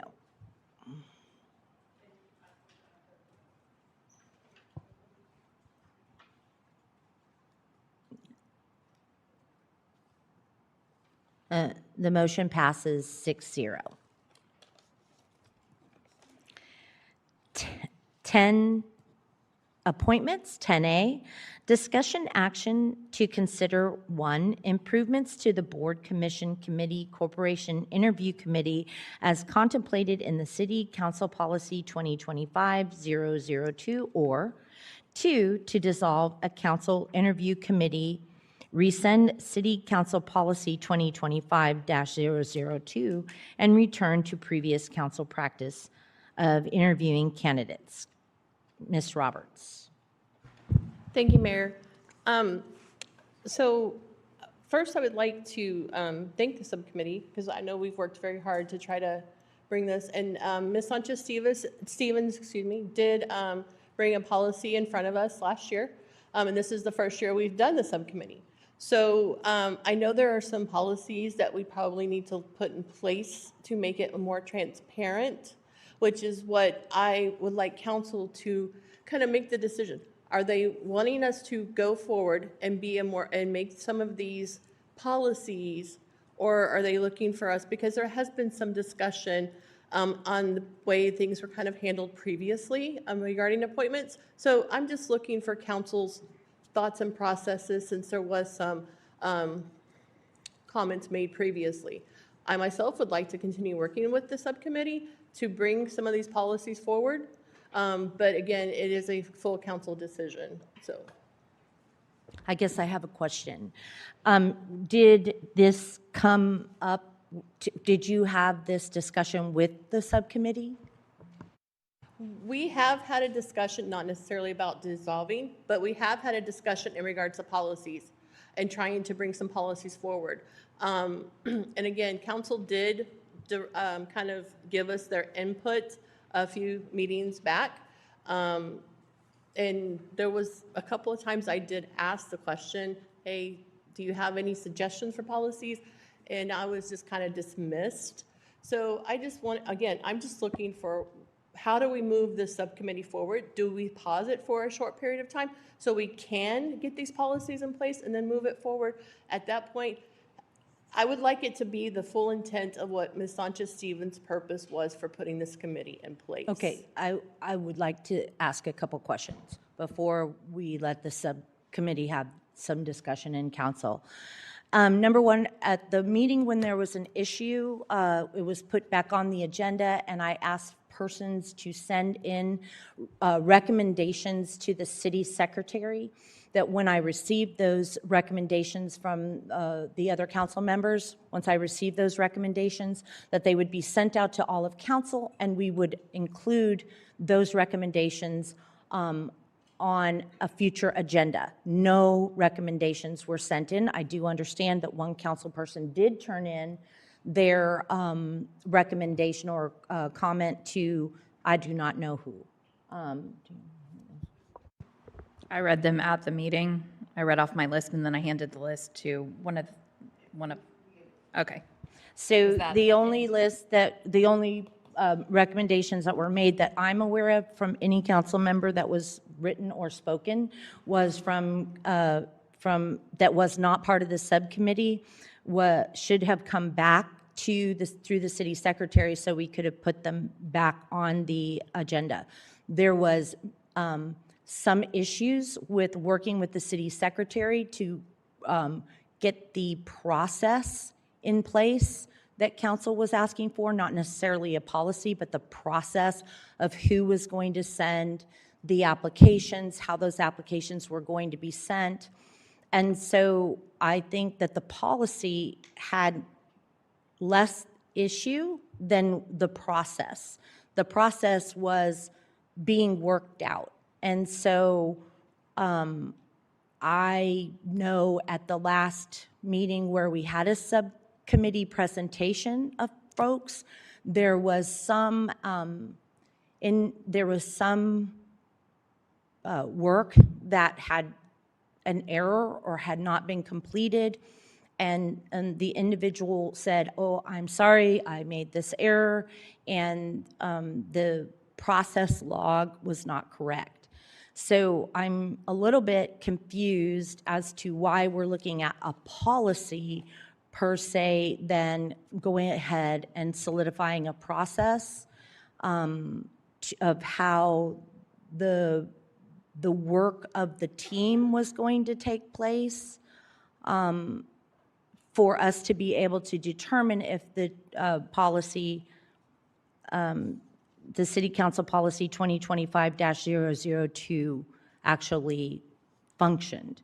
So so my issue would be it never came back to the city secretary for me to place back on the agenda, and also too, it sort of seems like the method in which you guys were going to do this needed to be worked out.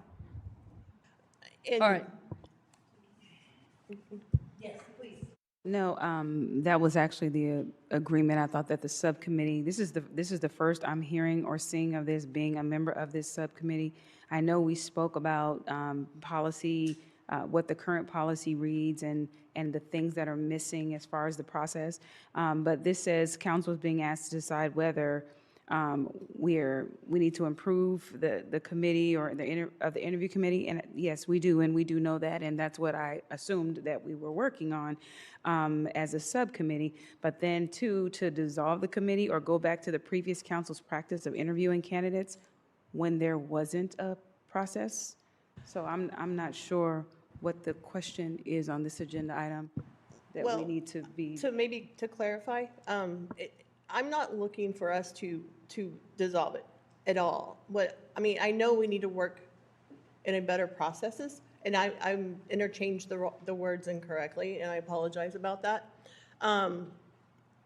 However, because of the challenges that have been coming up, that's why maybe it is a possibility to pause it for a short period of time, where the three of us as a subcommittee can bring these processes forward to council to show them that this is what we are looking to.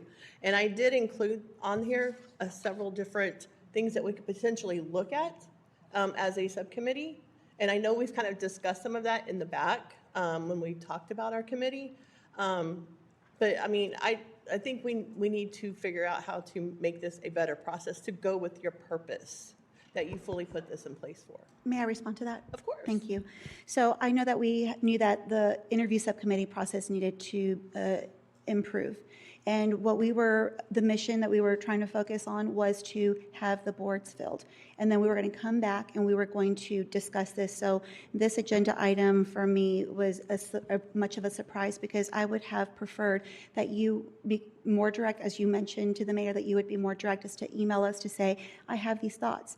I would have loved to have seen these ideas and recommendations in a form of email, and then we could have gotten together, and that way we could have expanded on it, and we could have asked you more information regarding as a subcommittee. To be honest, when I saw this and I read all the recommendations, it felt that you didn't want to discuss this with us. Maybe to your point, you said you felt that you were dismissed. That was never, I felt that we were on target to make sure, because you had mentioned many times the Board of Adjustments is not going to make quorum, and there was some sense of urgency for that. Then Ms. Patterson had mentioned we need to display this. So then now it's like, okay, now we have a pause on that. And I know before you had mentioned via email too, like maybe we shouldn't do any more recommendations until January. And that gave me a sense that maybe you didn't want this particular subcommittee to no longer make recommendations. But I felt that between both, either making improvements or whether to dissolve the subcommittee, those are two vastly different extremes. And if in all fairness, being that there was no communication, I would love to table this item so that the subcommittee can come together and we can actually discuss this. And that way we have more of a unified consensus within our subcommittee that we come together to the rest of council for with this recommendation to improve this policy. I would be happy to do that. Again, Hold on one second, Councilwoman Cunningham. I just wanted to say that the subcommittees for us are fairly new. We haven't had council subcommittees for very long. The CIP subcommittee, I think, is probably the longest standing. The other subcommittees have all kind of been added as we've had different things pop up. The ISD subcommittee came around with the SRO conversation and so on and so forth. So the subcommittees are very new. We're still learning. And I think every time subcommittees come up for conversation, because I'm on subcommittees, we're all on at least one. We've all had issues where we're like, there's no policy, there's no procedure. And we have these conversations, we all agree that we need policies and procedures, and then we don't actually do much with that. And I'm taking the blame for that too. I'm on subcommittees and haven't completed policies or procedures for those. We've got drafts, we work on them, we meet up, life gets in the way. I think with the interview subcommittee, this one impacts us probably, if I'm thinking about it, this one probably impacts us the most. And I say that because we usually appoint people to our subcommittees every other month. And if this is the process that we say that we're going to follow, because we have this policy that was approved in October of 2025, we're following that, we're supposed to be doing this every other month. If we miss one, or we don't appoint, then there's a possibility that our subcommittees aren't able to do their work. And so it's kind of an avalanche effect. So that's why I say that I think this subcommittee is one of the most important that we have. I know that in our past discussions, we've had talks about two different types of policies or procedures, in however we want to use those words. One is the policy and procedure of actually interviewing, which I think y'all have really improved that. You include the chair, you're setting it up for a different day, whatever. And then the procedure of how it's brought to council. So we've had those two separate conversations at different times about and that's going back to October of 2025 and probably even before that. We've had those conversations. So I would recommend, I'm all for tabling it. I think that that's a great idea. But I do think that not just for the interview subcommittee, but for all subcommittees in a future discussion, that we create a timeline to bring these policies back. Can you make the motion to table? I will absolutely make a motion. I make a motion to table this item. I'll second that. I'm sorry, I have a motion and a second.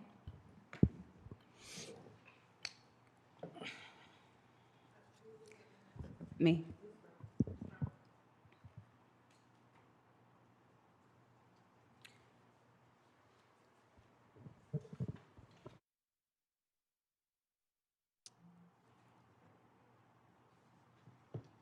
Are you voting?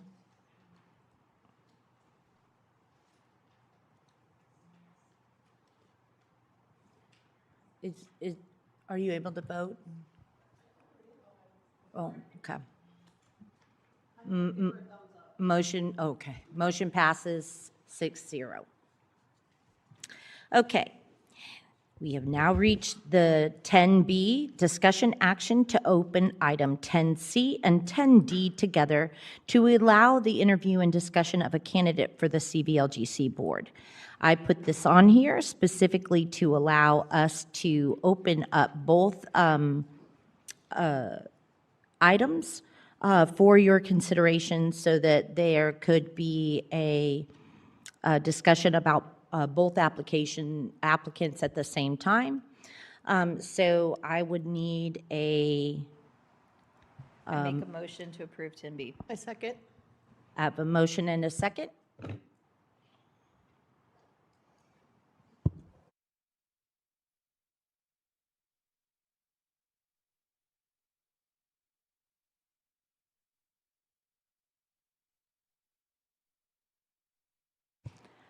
Motion passes 5-0. Okay, so I'm going to open up 10C and 10D together. 10C, discussion action on the appointment of Jason Day to the CVLGC Board of Directors. And 10D, discussion action to consider and take possible action regarding nomination of an appointment of Richard Ashcroft to serve as Cibolo's second representative to Cibolo Valley Local Government Corporation Board of Director, open position. All right. So Mr. Day had come before you the other day, at the last council meeting, at the August 11th council meeting. He is unable to be here this evening as he had a family member who had something. And so, Ms. Roberts, do you want to call Mr. Richard Ashcraft? Hi, good evening and welcome.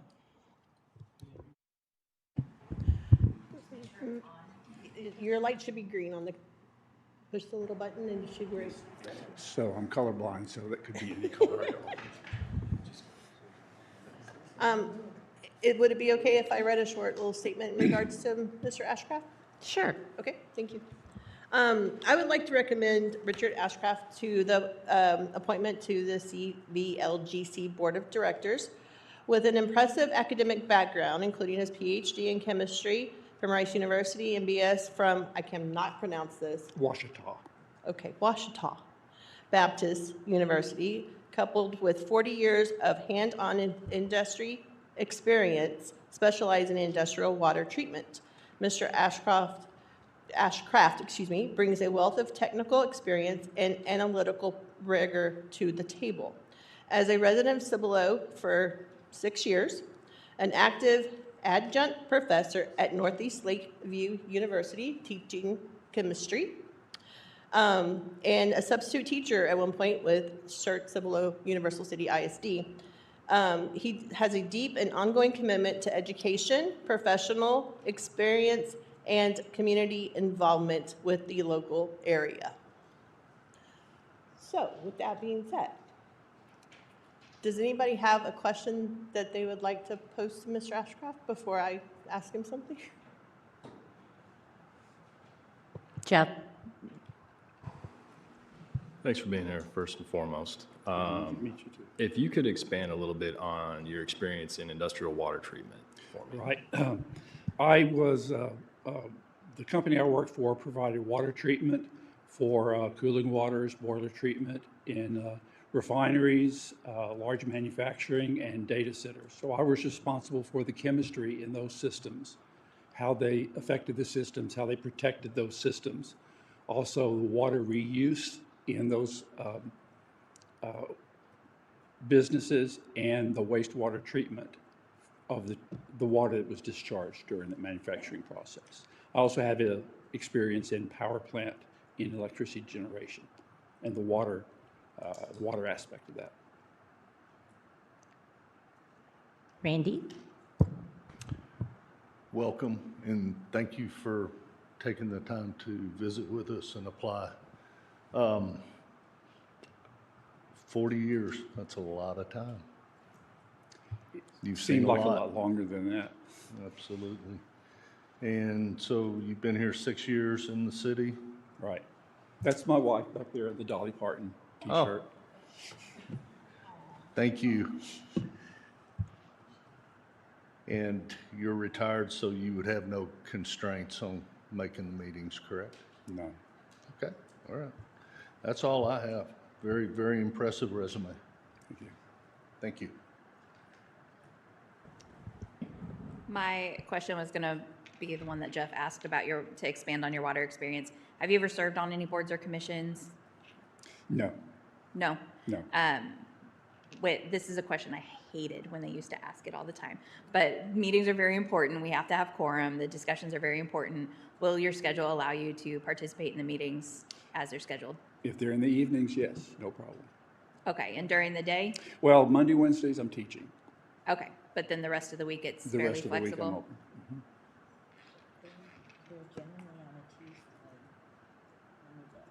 We're checking to see the meeting days. Sure. First, I'm recovering from what they just told me about Dolly. I mean, even I've been crying today. I believe the last meeting was on a Thursday. But I could be completely wrong. I know it was 25th of June.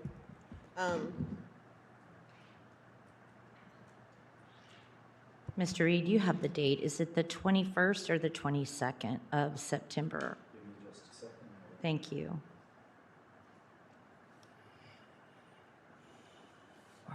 Or the Thursday, yeah, then Thursdays, not Mondays, Thursdays, the 24th, Great, no problem. during the day at 8 o'clock. Yes, no problem. All right, wonderful. Thank you for clarifying that, Mayor. Oh, thank Mr. Reed. The welcome and thank you for applying, Mr. Ashcraft. I have a question. One of the, you know that there's no water that we have in CBLGC at all. I understand that. Okay. So we're at the point where we are trying to make a determination of the direction for CBLGC. Okay. And so most of what we're looking at are cost analysis and how we would develop the project out. So when I was looking at the most of the work that would be done, it would be like comparing and contrasting the cost of taking over like our sewer and the streets and the impact that it would have on our M&O for having a CCN, additional CCN that's outside of the municipality. In other words, what would be the cost impact to the municipality for having CCN outside of our jurisdiction versus, say, having a partner, a non-traditional partner for creating the permitting and the actual raw water cells out of, and building and creating a raw water cells project. So is that something that you feel that you would be able to look at and make analysis, financial analysis on? The first thing that comes to mind is I am not a civil engineer. I am not a mechanical engineer. My expertise is in water usage. But I would certainly, I'm a fast learner, I would certainly be interested in working with the committee on whatever part I could contribute as far as planning, estimating how much water might be used, estimating the discharge, for example. But as far as the actual project, I would not have the direct experience with that. Well, we wouldn't need you to be like engineering. You would be reviewing like cost sheets and M&O and how much money it would take, what the long-term asset would be versus the short-term gain. It would be more financial. All right. Is that something you're good with? Yeah, my answer is because I am a chemist and I am an engineer, so I look at it from an engineering viewpoint. But absolutely, I would definitely be interested in doing that. And finance is something you probably have to do anyway, right? Exactly. Well, when you have $1 million customer, you have to make sure they get what they pay for. That's right. And their budget is such and such, and you have to work in their budget and to keep them happy. One of the things that I noticed on your application was that you had talked about helping or being interested in the data center issues. Are you considering attending our UDC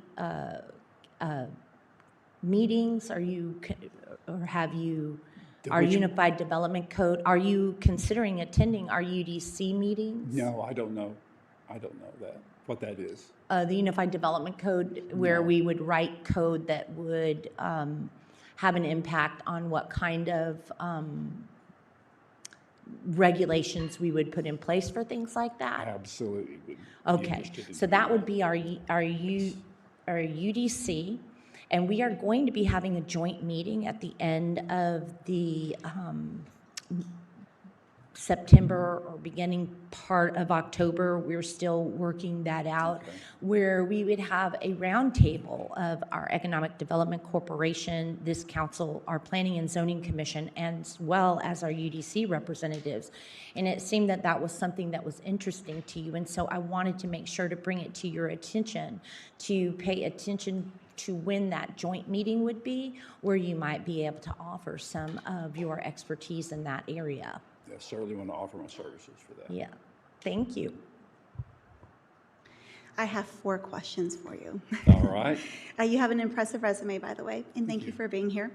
In some, I think, was what you were kind of alluding to, Mayor, and I went ahead and just typed it out. But just based on you have a lot of technical skills with water, and to the mayor's point, you don't necessarily, you're going to use those technical skills actively because there's going to be more negotiations, reviewing proposals, looking at various budgets, risk, so forth. So my question to you is tell us about your experience reviewing project budgets, contracts, cost estimates, or competing proposals. Well, again, my customers are large manufacturing or power generating facilities, data centers, and refineries. And my company sold them water treatment chemicals. Those contracts would be renewed, 1 or 2 times, once every 2 or 3 years, sometimes annually. I would have to have a proposal for how much I would use, how much of the chemicals that I use I would be selling them, and the benefit that they would have.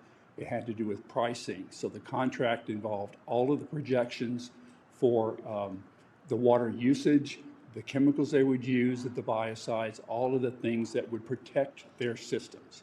So those budgets basically it was a contract, but it was a budget with how much we would sell them at what price, and if we had any overruns or if there were any special situations on that. So we had to know their systems, and we were in there with them planning their systems and expansions because we had a direct interest in serving our customers. Can you detail the size of that budget on that particular project? I'm sorry? Would you be able to detail the size of the budget that you were determining risk? The largest I had was about $1 million of actual sales from our company to the company. And again, you won't be negotiating the sale of anything. You're just going to be looking at proposals. I'm done with that. But also, let's say, when reviewing a complex recommendation involving technical, financial, and legal considerations, how do you determine what questions you need answered before making a decision? The plan, the long-term plan, what are you wanting to do?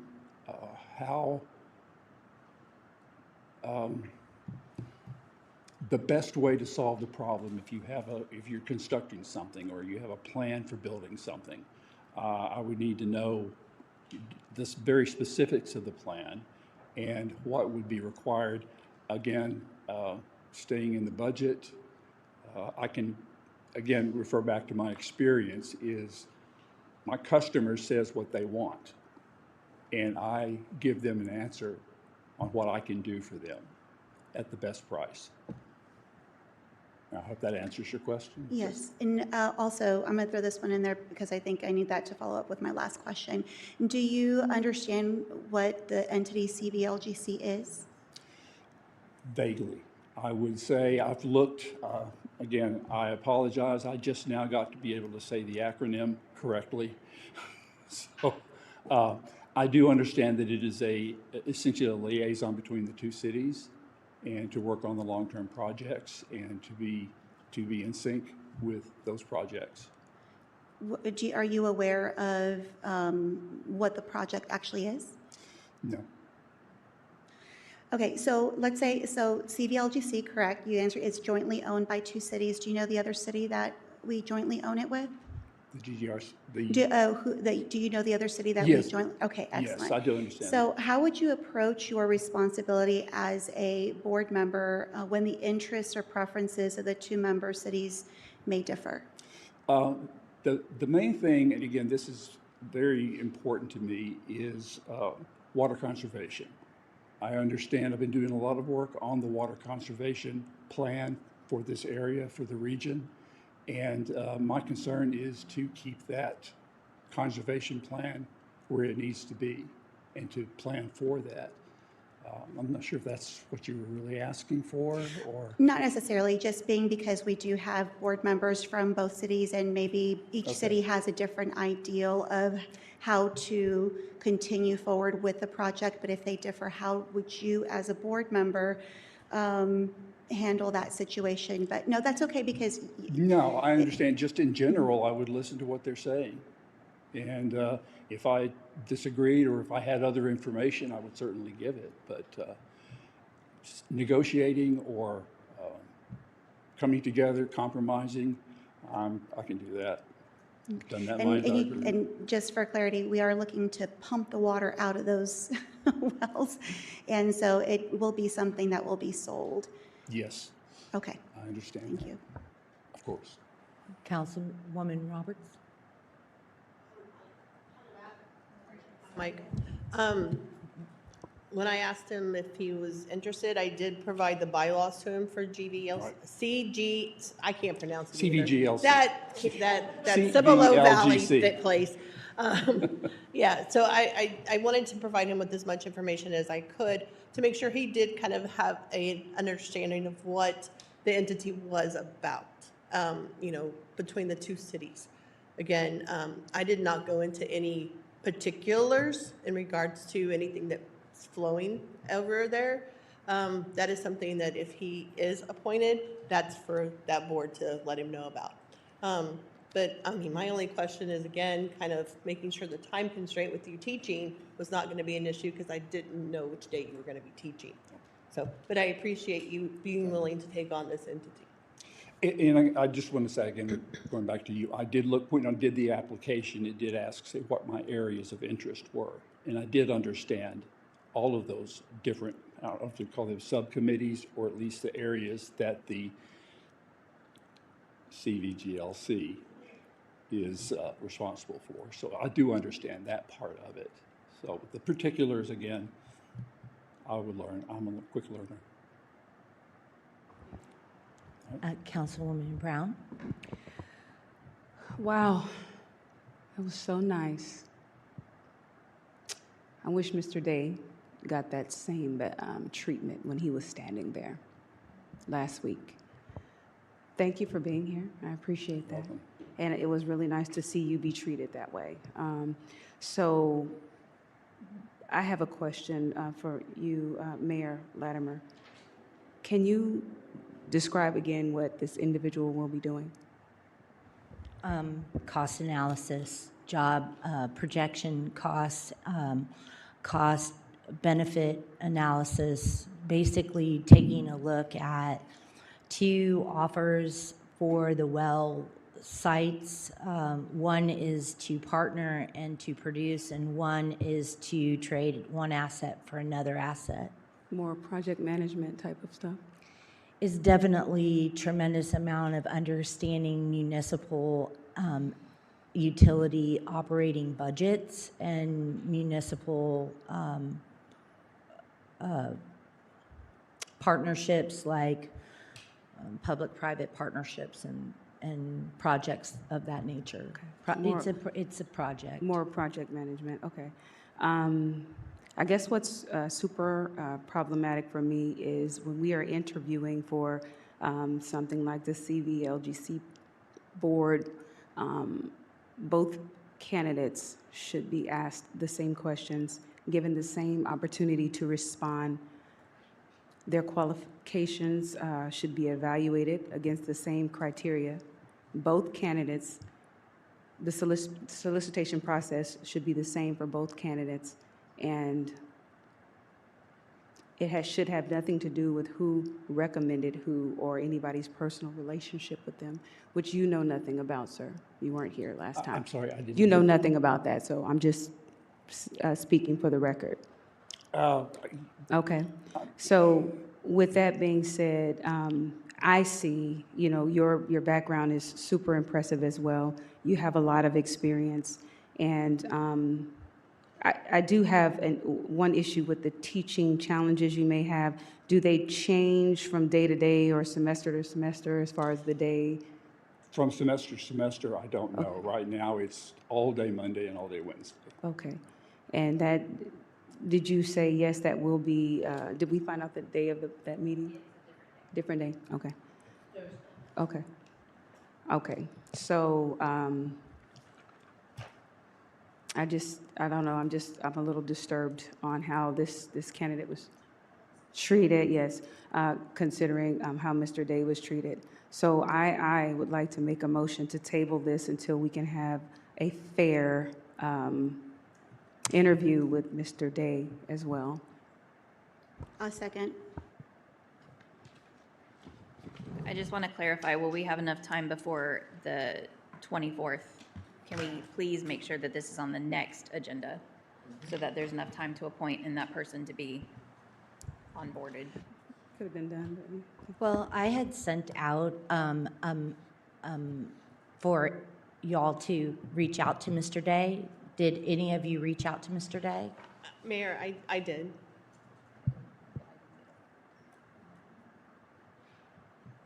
Okay. Motion passes 3. Oh, I have to vote? Danetta has to vote. What happens?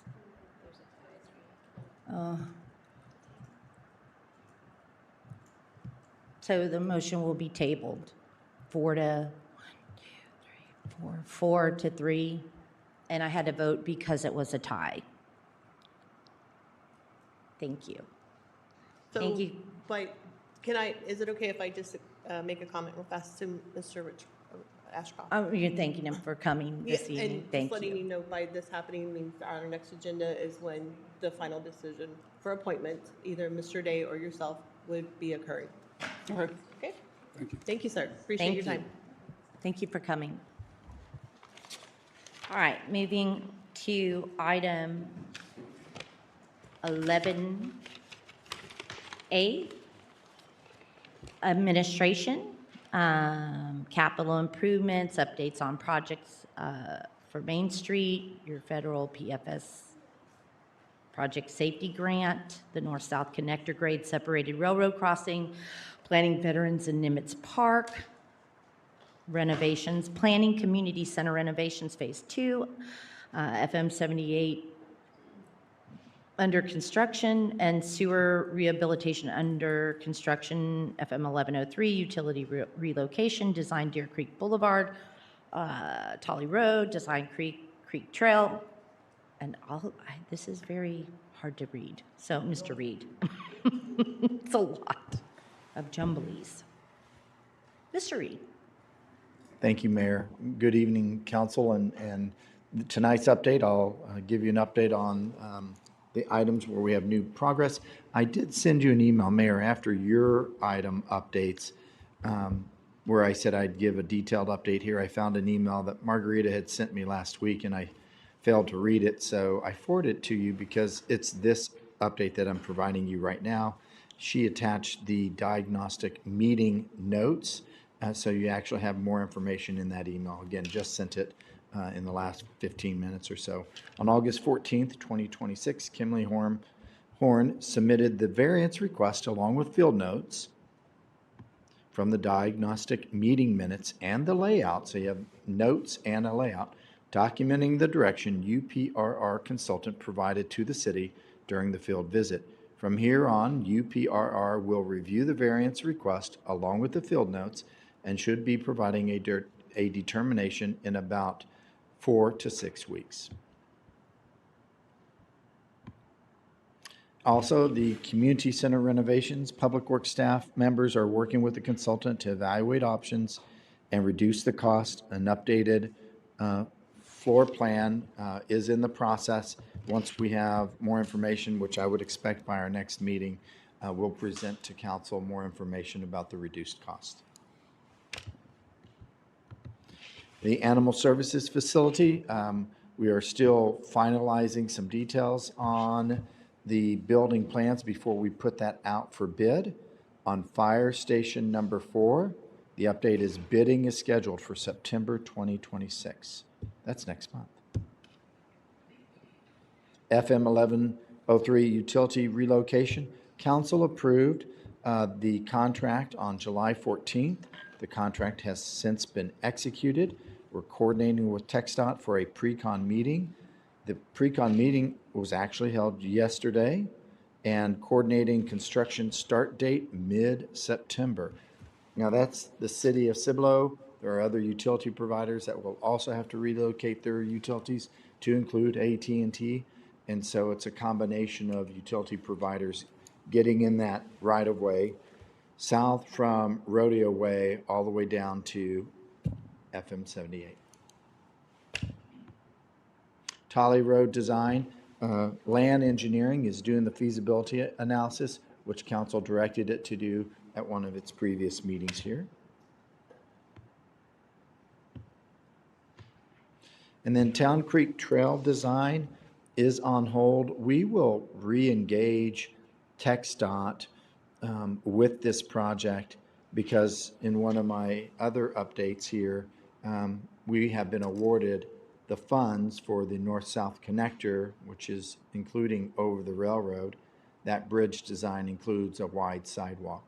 And so we'll go back to TxDOT to say, we've tried going under, we've tried going over with a pedestrian bridge, which we did not secure funding for. We would like to propose that the trail touch the bridge at both entry points, and that's our way over. And so we will be making progress on the Town Creek Trail here. So the trail project itself would be, and how I'm trying to express it, on the ground trail. The bridge over the sidewalk is really part of a separate roadway project. And we're hoping that TxDOT would accept that because TxDOT is the reason we received the funding for the north-south connector. So that would be continuing behind the pond at HEB, that direction? Correct. Continuing that. Mhm. As opposed to skirting over to Main Street, crossing the railroad tracks and then going back. We will have offshoots over to Main Street. I do remember the plan showing connections over to Main Street. That wouldn't be eliminated. It was always, what was the main route for the trail to get over the railroad or under it? That was our holdup. So there will still be a direct connection over to Main Street. Fantastic. Staff travel, no out-of-state travel scheduled at this time. The recruitment for the Public Works Director, the interviews were held last week and a decision on the preferred candidate is forthcoming. And then, as I just said, on August 14th, the Federal Railroad Commission and TxDOT announced winners nationwide for projects separating roadways at grade crossings. And we were very fortunate to be awarded our grant. So more to come when TxDOT reaches out to us to enter into an agreement. And that is a project that we would expect up to 2 years of design and bidding, and then 3 years of construction. And that is all for tonight on mine. There's still Fire Department, Public Works. Anybody have any questions for Chief Troncoso on the Fire Department? Public Works Department monthly report, any questions? Fantastic. All right. Moving on to 12A, discussion action update on the contract for the holiday lighting project in Old Town to increase funding by $832 to not exceed amount for the project of $39,832. Good evening, Mr. Harding. Good evening. Welcome. Thank you. Thank you, Mayor. Thank you, Council.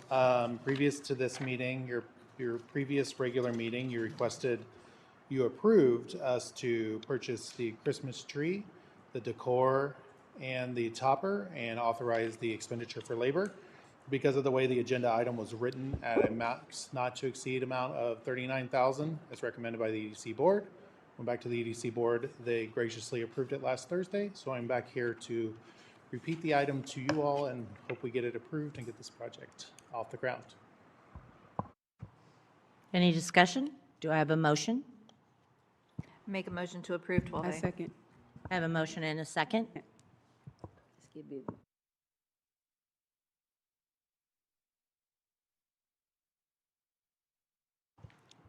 Motion passes 6-0. Thank you. Thank you. 12B, discussion action regarding the final acceptance of public infrastructure for Homestead Unit 13 and 14. Mr. Otto. Hi.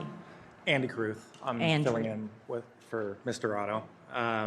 Yes, Homestead Unit 13 and 14. Applicant will be ILF and -T owner.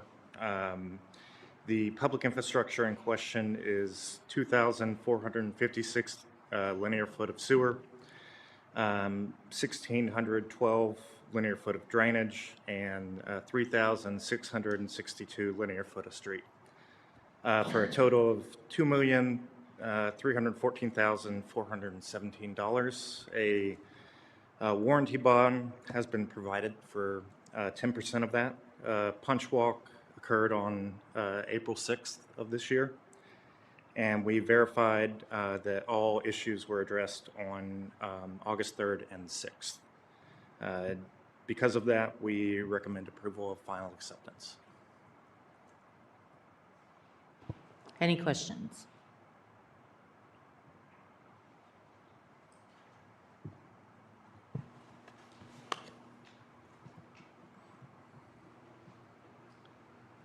Move to approve 12B. I have a motion and a second.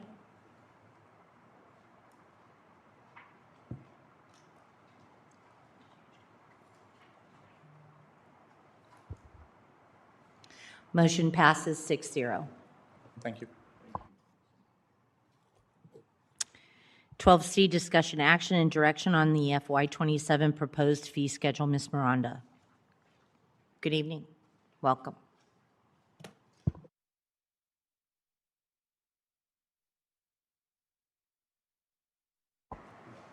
Good evening, Mayor.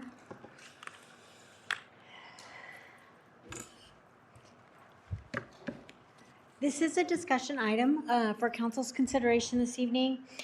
We've proposed amending our fee schedule. This is not the ordinance to amend it, but more of a discussion item to review any red line version of the fee schedule.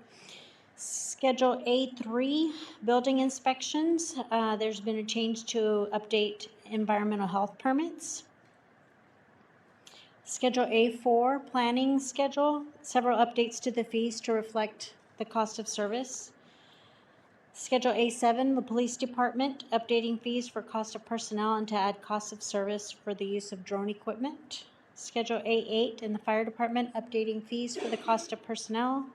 Schedule A9, updating fees for trap rentals and adoption fees. Schedule A10, updating fees and deposits to reflect cost of services, updating water and wastewater rates in line with the utility rate study conducted last year, and updating drainage fees based on expanding service levels that council approved earlier this summer. Schedule A11 in facilities, updating rental fees for fields to reflect the cost of maintaining the fields, and updating booth rental spaces for special events depending on the type of special event. I won't go through each page in the fee schedule, but if there's something that council would like to discuss in more detail, we'd be happy to provide additional information. If I may ask a question regarding the after-hours reconnection, I'm guessing that's for the water, correct? Yes, for Yes. water. Do y'all have a lot of disconnection in terms of water? I wouldn't say that we have a lot, but we do disconnections twice a month. There are a few homes that don't, maybe they don't get home during the daytime and they have to call for an after-hours reconnect. We probably have a handful of those that happen a month, but they do call in an after-hours utility service, and the on-call person comes out and turns them back on. I would recommend to remove that simply because there may be some financial hardship just as well if they're having their water disconnected. And I think adding a reconnection fee of $50 further burdens the hardship. And as much as we also pay in water fees anyway, I feel like we can recoup that loss. So my Okay. recommendation is to remove the after-hours reconnection fee on utilities page 25. Okay, and do you have another, a suggestion for that, just to remove the fee altogether? Yes, ma'am. I guess just continue with the practices that y'all have been practicing with this entire time. We have been, I believe we've been charging a $25 fee currently. It's How listed much? as an after-hours reconnection. There was no red line. I'm sorry? I don't see a red line. I see that there's a disconnect list penalty, which I understand that there's a penalty for disconnecting. It was 25 and it increased to 35, but then there was an added after-hours reconnection that's brand new of $50. And since there's only a handful. Okay, let me take that back. What was being charged to the customer was the administrative fee of $50. So we're actually not changing the fee, we're just calling it out separately. Say that again? We were charging an administrative fee. If you look a few lines up, there's an administrative fee that is shown at $50, and that was being charged to the customer. So then it's redundant. So then the administrative fee on top should be removed if you're going to do an after-hours Right. reconnection fee. Right, we're going to separate and call it out, name it So an when- after-hours reconnect instead of an So when we make administrative the fee. motion, we would recommend in the motion to remove the administrative fee. That covers other things within the utility billing office. If we have something that our transfer fee, different things like that, we are just, it's more of a global fee in case we need to charge somebody something. We kind of have that, so we have a paper trail of what it is. This is calling out the reconnect after hours fee specific separately from that, so that then those are not lumped together, and this item falls in line with 7 of our sister cities. So you're not going to be charging them an administrative fee and an after absolutely hours? not. That's the purpose For of your separating. accounting purposes only, you are delineating that this particular administrative fee is going to be the same as your big lumpy administrative fee, but this fee will read A specific, our on-call guy gets this is what called happened. to go at 2 in the morning. To So that turn you somebody's can water. match your overtime hours or what This will have count, you yes. with that fee. So this entire time then, if the reconnection fee was within the administrative fee, then why is the fee only $50 in the administrative if the cost of reconnection is $50?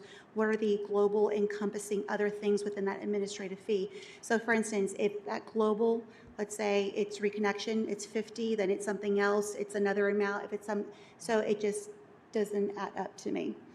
If an administrative fee is $50, and if the reconnection fee was within that $50, then that reconnection fee was substantially lower, because now the reconnection fee is itemized on its own line, and it's $50.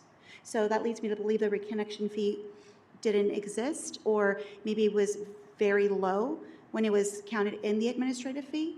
But if you say it's if the administrative fee is $50 and it was in there before, and now the reconnection It fee is was a $50. flat fee. The $50, we don't go $10, $15, or whatever. The $50 administrative fee was what we would use in its place. When we put the $50 fee in there, I want to say last year to help cover certain costs, I did not think about having it separated, and we needed to continue to charge that after hours fee.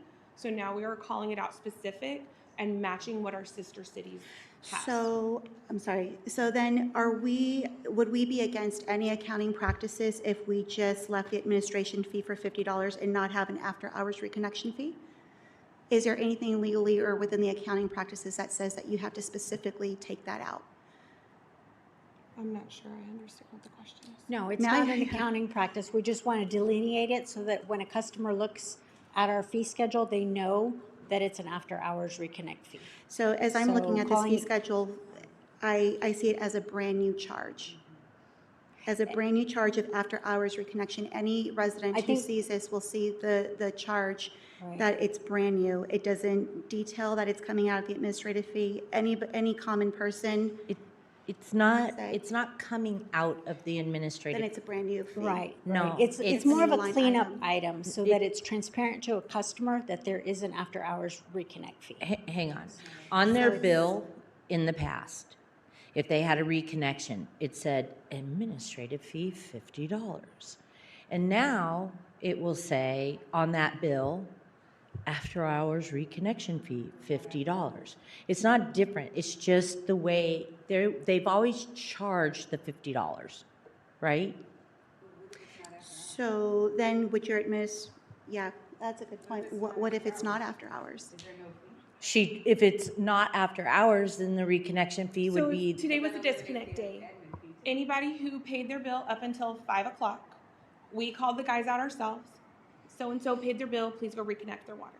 If they have to call the dispatch line and dispatch has to call our on-call, like if somebody calls right now, that is going to be charged the after-hours fee because nobody's in the office to take that call and they're having to have the on-call guy go. And I don't know all of the on-call practices, so I don't want to speak to that, but I know that they have to drive out. They get so many 2-hour hours, minimum. 2-hour minimum. So they're going to get paid 2 hours, whether they do the 3 minutes of work it takes to drive there, turn them on, and head back. So this helps cover that overtime cost. And I by get calling it that. out separately, we're separating it from just this fee that we have in case we need it to a specific, if you call after hours through dispatch, we're going to charge you this fee. We don't require them to pay it to get their water turned back on. It gets added to their next bill, and then they pay it with their next total due. Right, and to answer your question, if they So call during the they're day, being there is no penalized separate for fee. working at, yeah. It just, So I it's see it as $50 unfair. irregardless, right? Say it one more time, It's please. $50 irregardless because you have the after hours. That's what's If we messing don't with call it out separately, it will stay the $50, yes. But wait a minute. What if it's during the day? They're not getting that fee. So then Mayor and there's no council, they're not administrative. charged during the day because the gentlemen who are Already out They're already there. out. connecting them back are on duty. It's really $50 to help us cover the cost of additional hours that they work. So this administrative fee has been here, it's been a line item, but we've been charging it, but nobody's had to go out after hours to No. do. We only charge that fee if somebody calls dispatch Okay. to have a meter technician come and turn on their And we water. just called it administrative? Yes. Okay.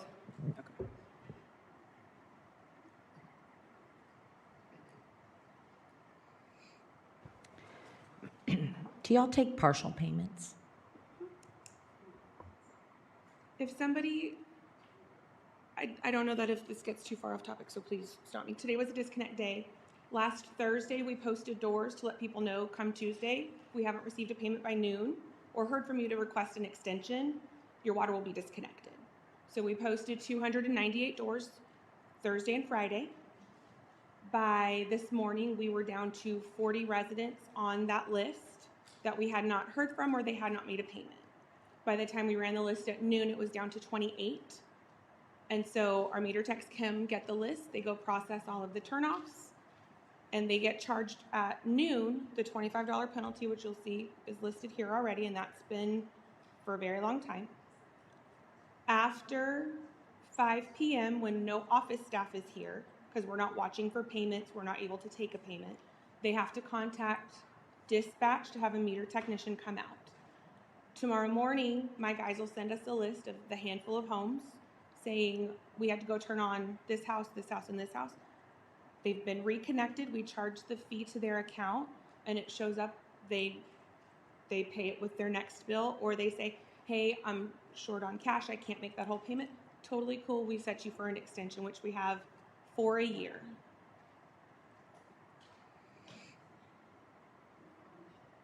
If they're financially hurting, it doesn't make it any better because then they're just incurring more fees.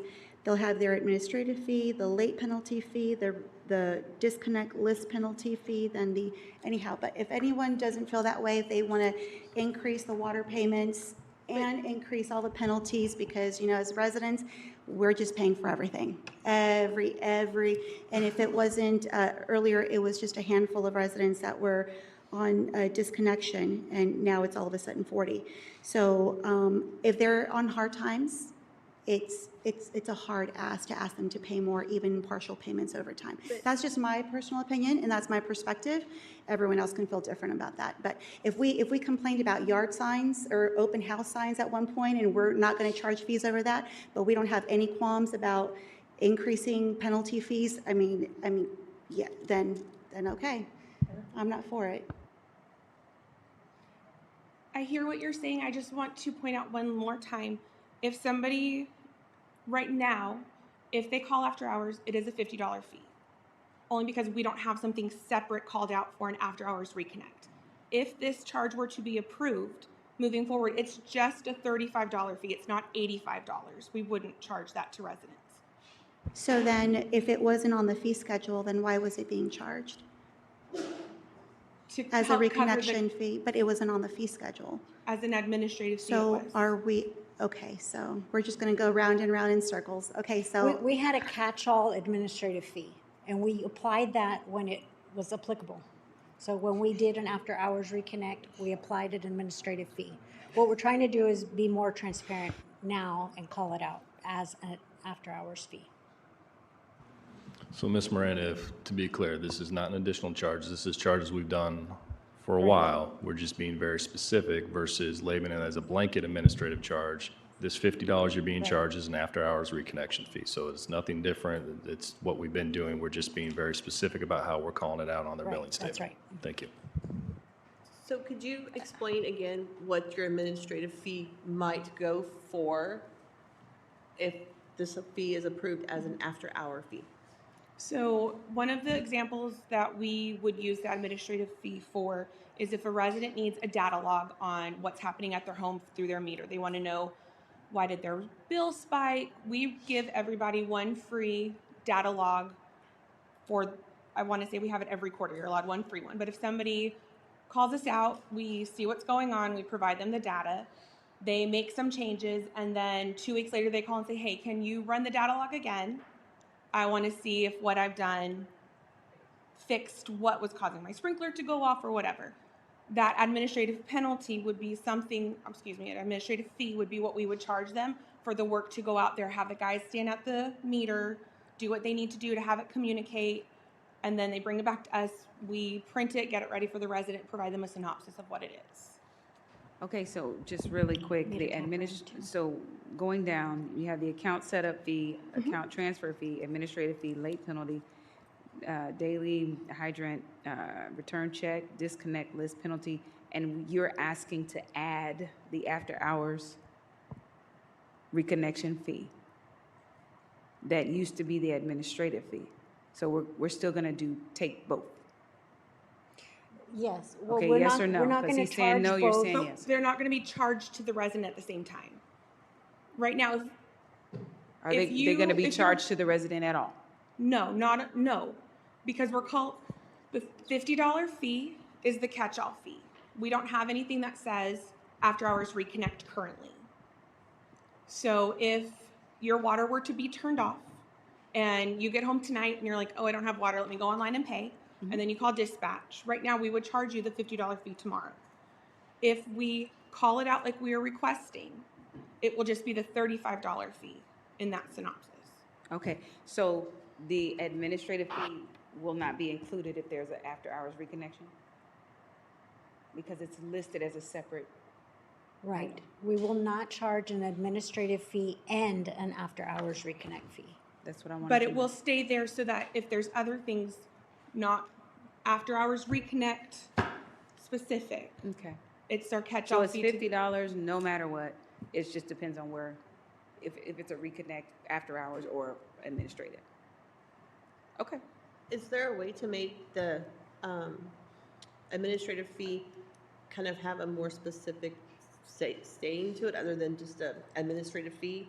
Because I understand where they're coming from, that it may look like you're getting charged this fee, this fee, this fee. So if it could possibly be a more specific title to it. So I'll have Anna and Maggie run a report of the administrative fee over the last 2 years.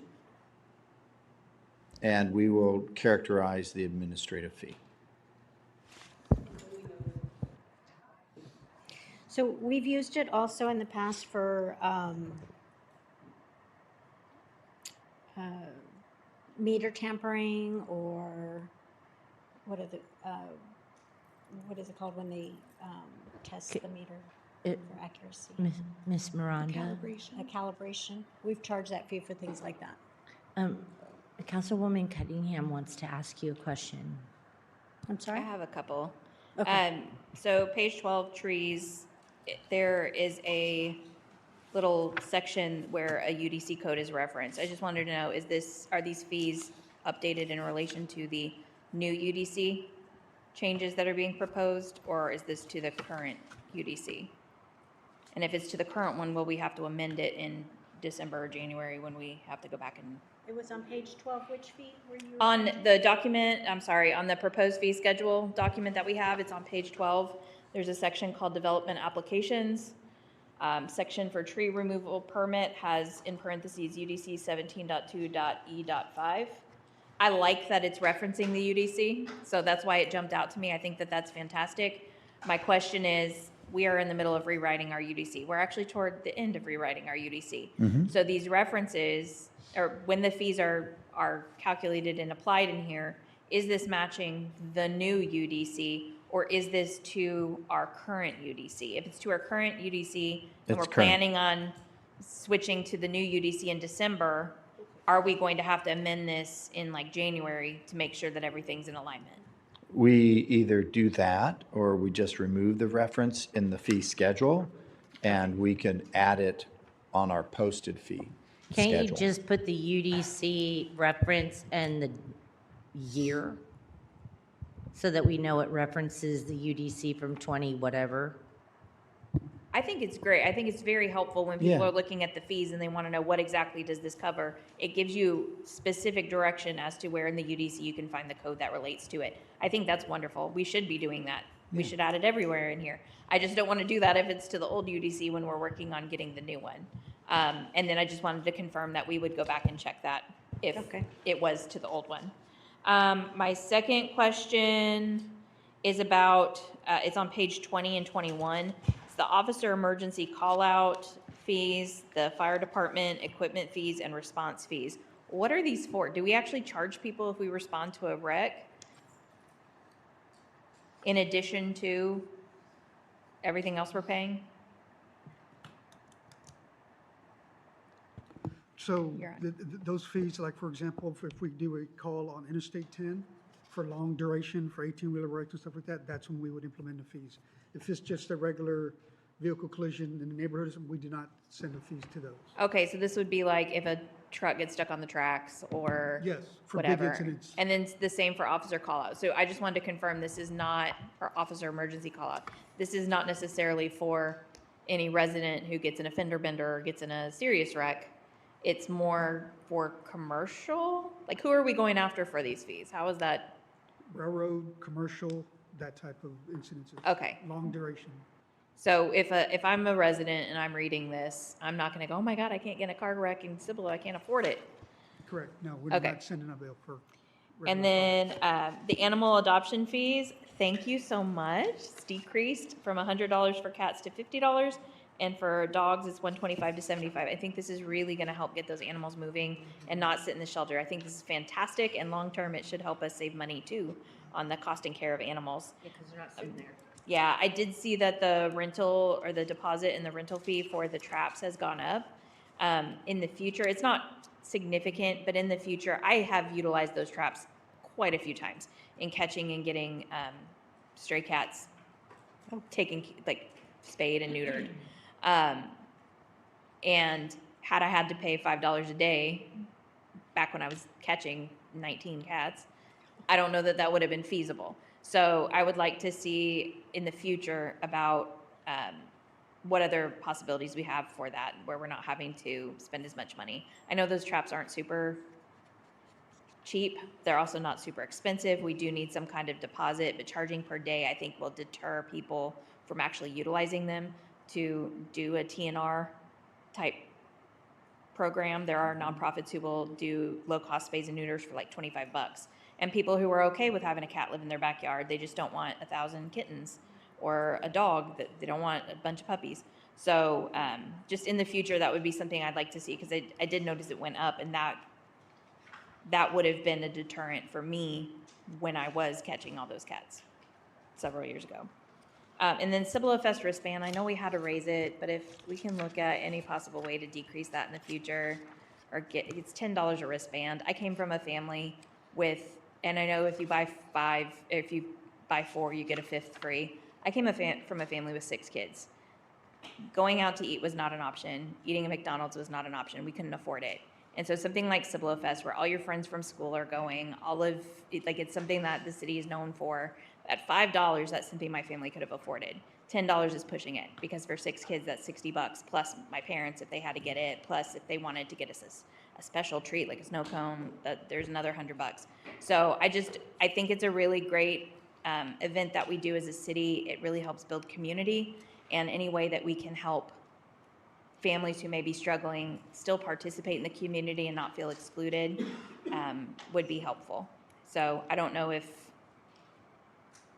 Cibolo Fest is coming up pretty soon, but for next year, if there's a way that we can look at different coupon options or something, like if you're a student in SCUC or whatever, like if you got straight A's, you get a free wristband or something, I don't know, some kind of promo for it. I know it helps offset our costs for everything else, but I know we had to miss out on a lot of stuff because we couldn't afford it, and I don't want kids in Cibolo to feel that way too.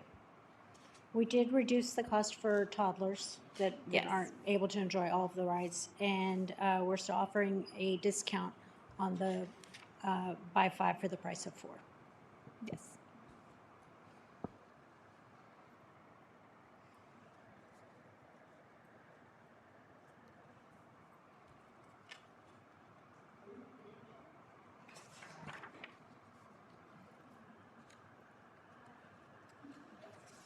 Are there any other questions on any of the schedules?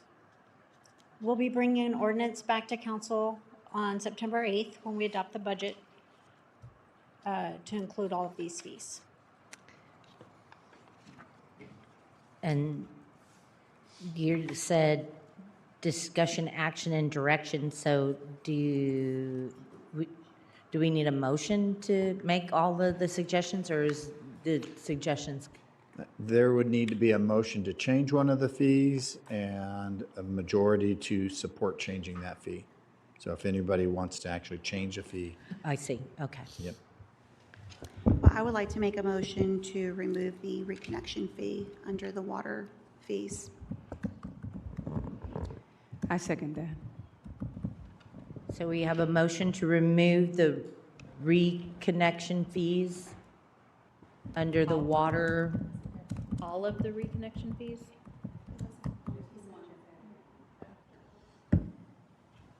I have a motion and a second. What happened to my voting? Yes. That reconnection fee, if it's removed or if it was added, what was the expected impact to the budget? At 28 people this month times $50. No, they're not all charged. Only the after hours were being charged. So Only there's the after like hours a are handful of customers that are charged the after hours reconnect. So for cycle 2 weeks ago at Disconnect Day, we had 3 addresses just after wait. hours. So we only charged 3 homes the $50 fee because we don't have anything called out. So as of right now, it will stay the $50 administrative fee for after hours reconnects. Okay, so we would be losing, it would be our same budget, what we're making now. It's not going to impact it too much, and 3 callouts is negligible. Yeah. Okay. Well, I feel like the direction being given is if we remove the after hours disconnect, It's gonna that the assumption is that we would not charge, we would no longer charge for after hours connection. Is that your intent? Then we're gonna need to update the charter. because All right. I think it's in our code. And Nate? All right, we're voting.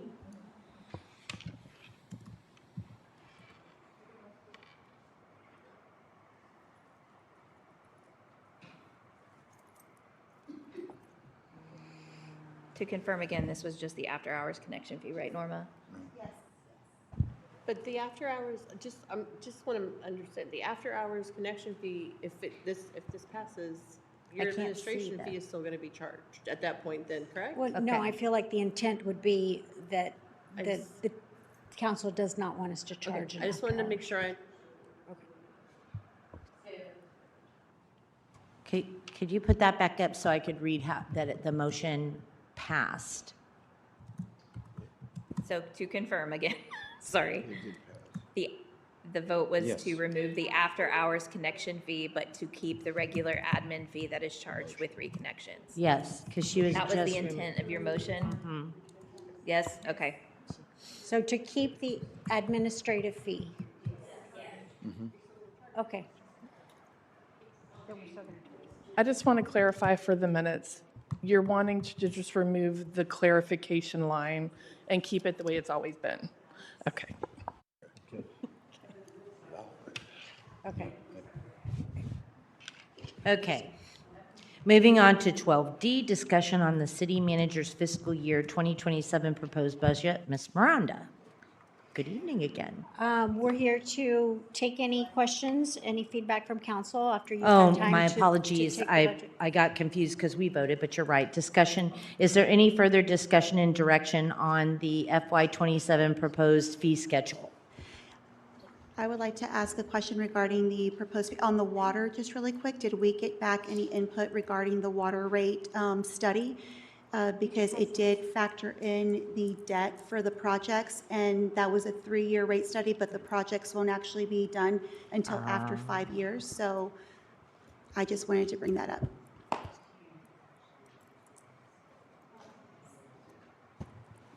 And we did receive an update from Dan Jackson. Anna will give you an update when this material is handed to you. So Mr. Jackson did respond by email yesterday. And he addressed the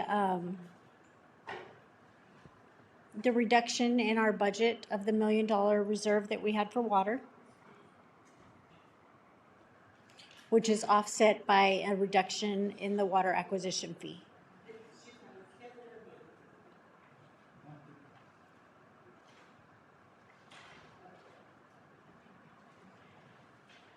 Can you give council just a moment so that they may look this Yeah.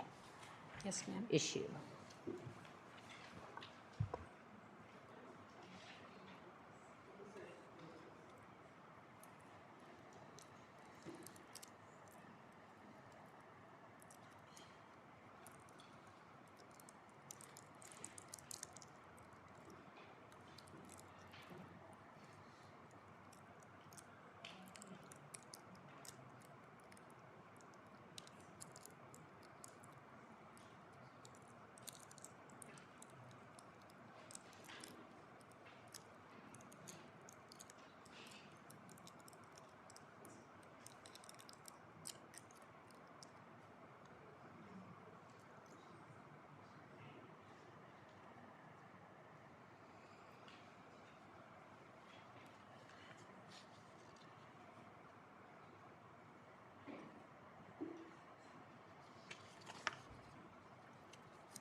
Mr. Reed, was it ever mentioned to the, I guess, the water consultant regarding the debt itself, that the projects are not going to be taking place within the 3-year plan of this study?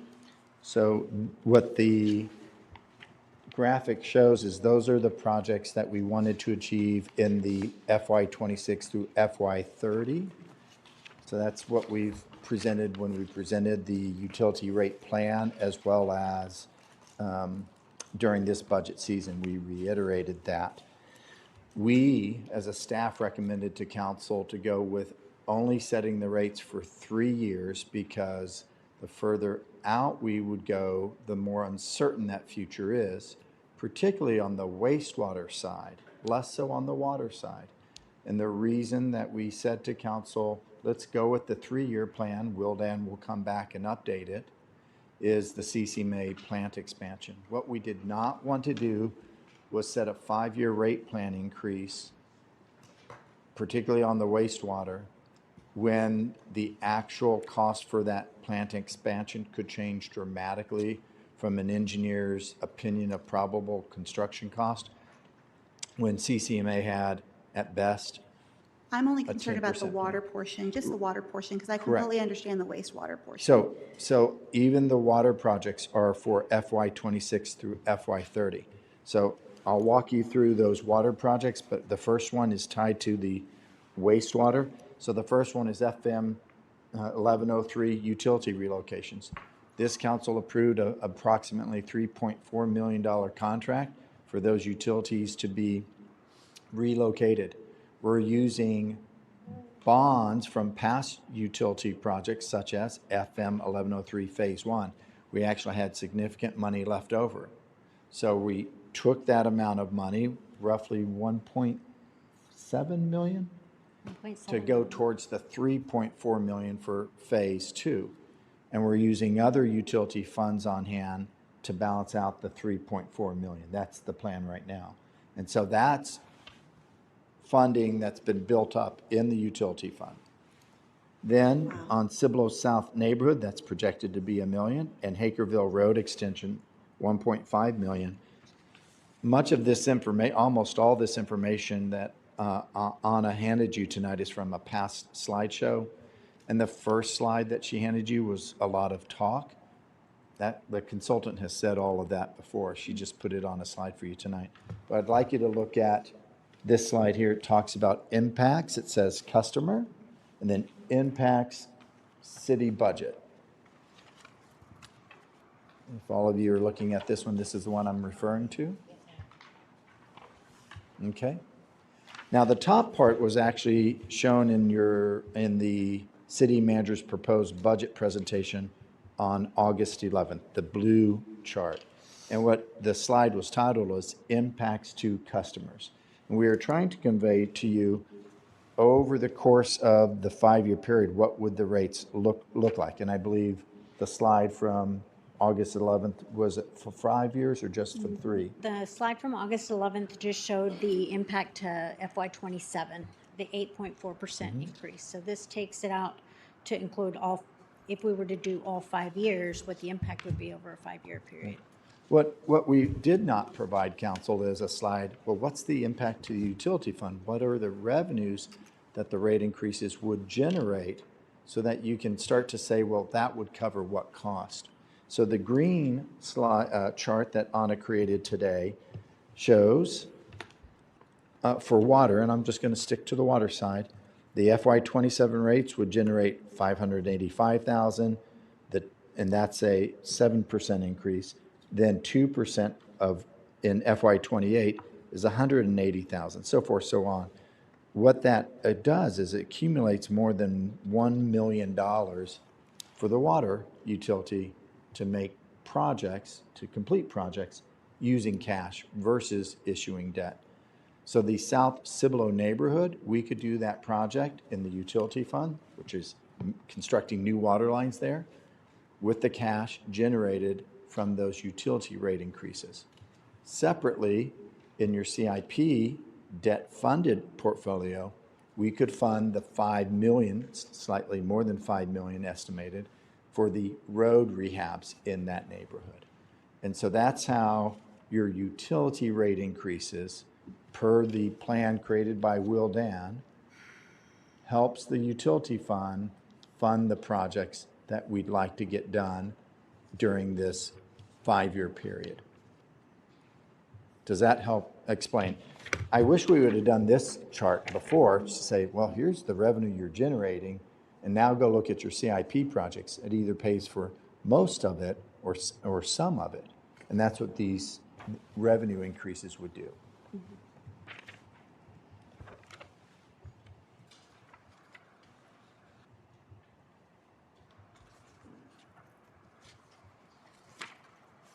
So we did want to provide an answer to that question from our last budget presentation.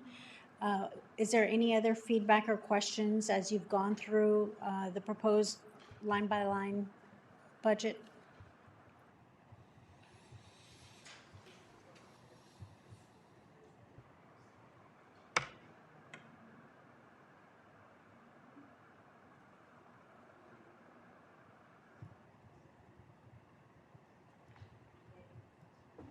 And we're going to be talking about the impact of this wastewater, the water and wastewater impact into our future, these fees, what it's going to look like. We're going to do a very comprehensive dive because in order to understand what's happening with CBLGC, we're going to have a good understanding of our comprehensive settlement agreement and with the GBSUD, and we are also going to have a good understanding of our future with CRWA and GBRA and some of the infrastructure that has not been keeping pace. Right.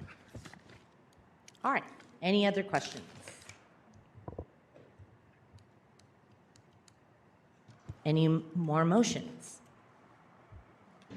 Okay, now, no, it wasn't, no, we had to do it if you wanted to change things. We had to make a motion to change. All right, but can I move on to 12D now? Everybody comfy with me, Ms. Miranda? Moving on to 12D? Okay, discussion on the city manager's fiscal year. That's the one we're on.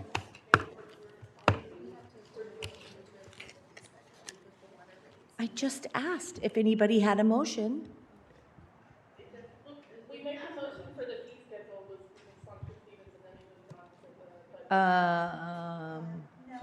to the. I never made an amendment. Okay, to on the fee bottom of this 12D, it says. It was not an amendment to the fee schedule. It was its own separate thing.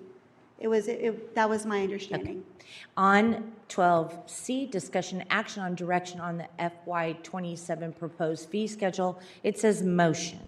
And Yes. a direction from council is requested to prepare a final ordinance for consideration. I never made a motion to approve the fee schedule with an amendment. I just made a motion to remove the reconnection fee. There wasn't an approval for the fee schedule, it was just a motion to remove That I see. late or So we don't over have after to- hours fee. So the fee schedule itself doesn't need, oh, So got it, thank you. I didn't catch to that. clarify, yeah, 12C was a discussion about the fee schedule. Okay, under 12C, we have direction from council is requested to prepare a final ordinance for consideration. So we need no motion at this time unless it was to specifically strike something that you guys wanted, Right. because it would be a consensus to change the language or the fee. Okay, moving on to 12D. Yes, okay.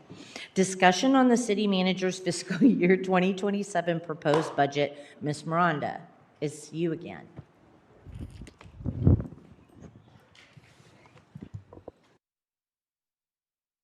Good evening. What's that? Good evening, Mayor and Council.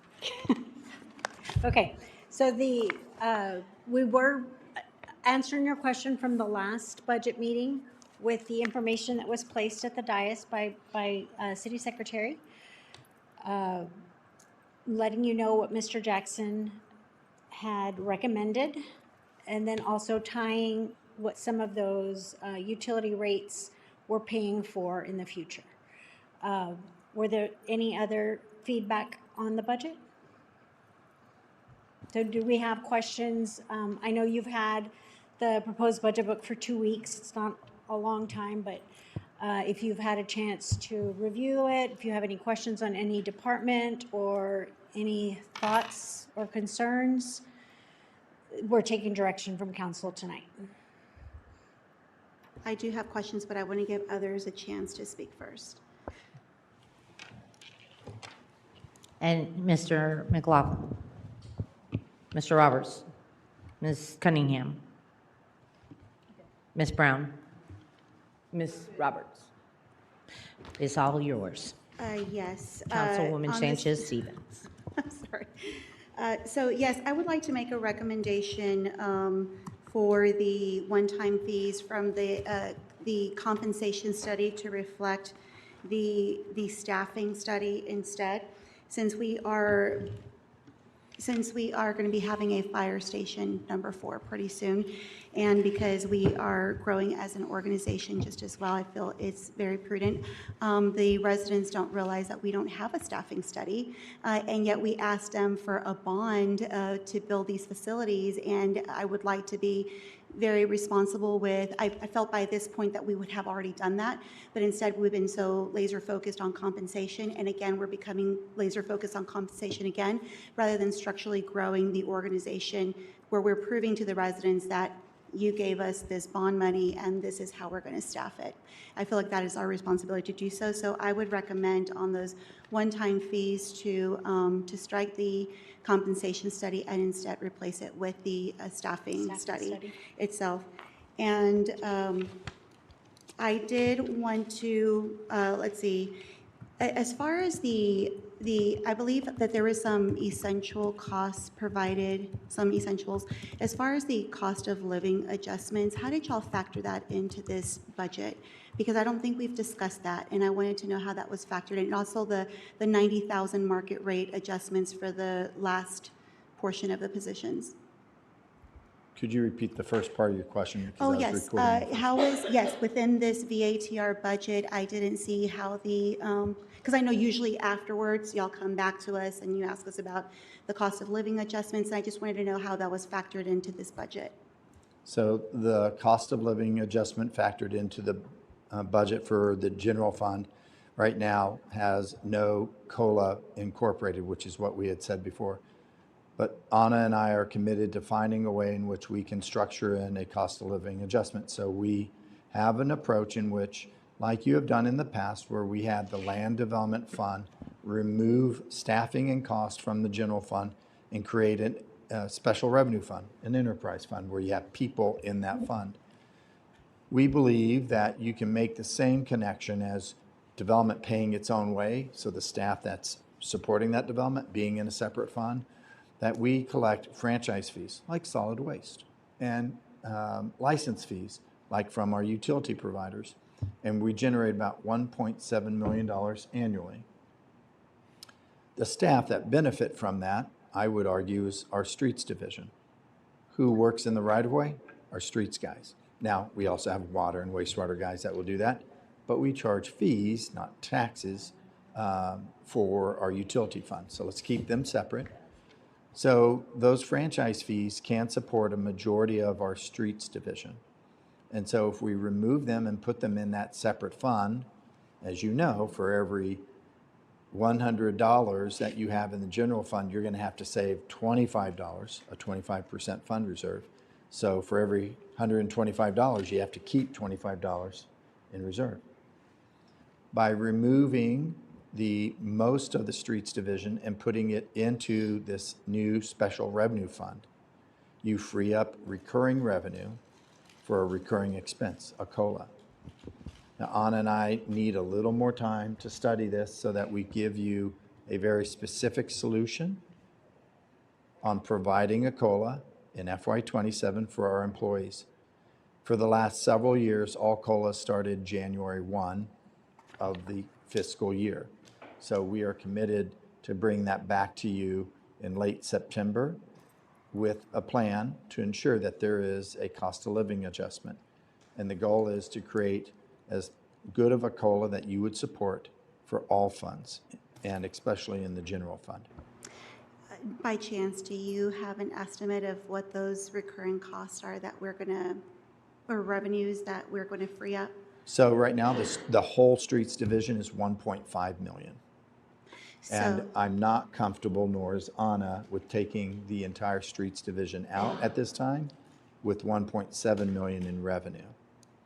I find this exciting and intriguing because when we were looking for recurring revenues to cover the new positions, because now I'm highly interested in maybe pursuing an N&R and doing what you're proposing, but actually paying for the new positions of the 2 firefighters the police officer and the senior program director with those funds, because we were looking for funds to go ahead and pay for these new positions.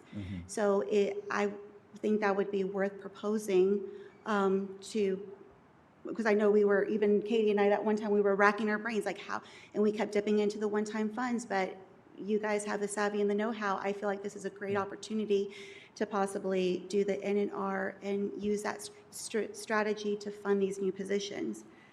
That's what I will. So you can fund those new positions, but Ms. Sanchez-Stevens, it leaves $0 to help employees with the rising cost of living. So that's your policy decision. So- Do you pick that by adding staff who also won't get a cost of living adjustment, right? If Right, but keep we that are approach. also giving them premium healthcare coverage. As is every other public employer. They're getting a very premium healthcare coverage, and I also see this as an opportunity, again, because we owe it to our residents, to staff, public safety, and at the time where Cibolo has had the most protests against taxes tells us something about what the impact is for our residents. And I understand the entity itself has to self-preserve, it has to continue going, but we also have to realize what's happening also with the trends just as well. And I feel like we owe it to the public to show them that we are trying to strategically utilize recurring costs, and it's the entire burden isn't always on them. And I would like to propose that N&R and do that strategy.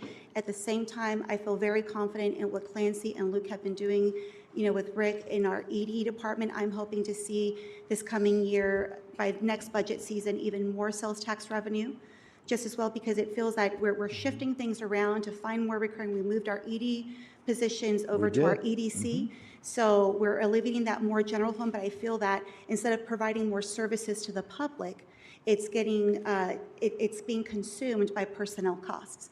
And I feel that we owe more to the public. And I also noticed with the state, with the street maintenance tax, the large portion that goes to debt service, and now we're not at $750,000 for repairs, it's more like $585,000.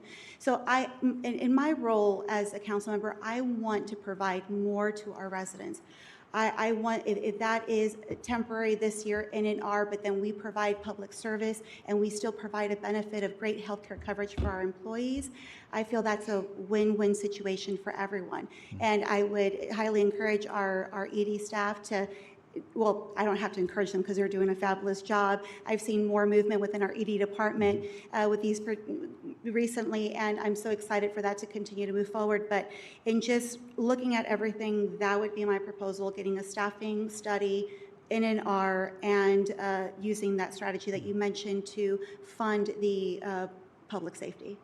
If I may respond, we live in a very competitive environment in the service industry.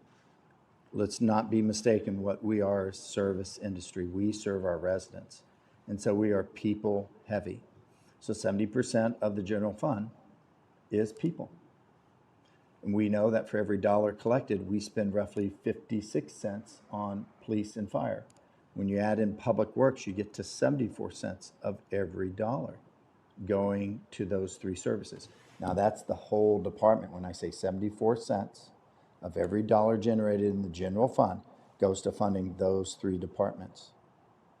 And so in a competitive environment, top talent will look for what are the current salaries offered for the position that I'm interested in, what are the benefits, and how do they compare to other jurisdictions.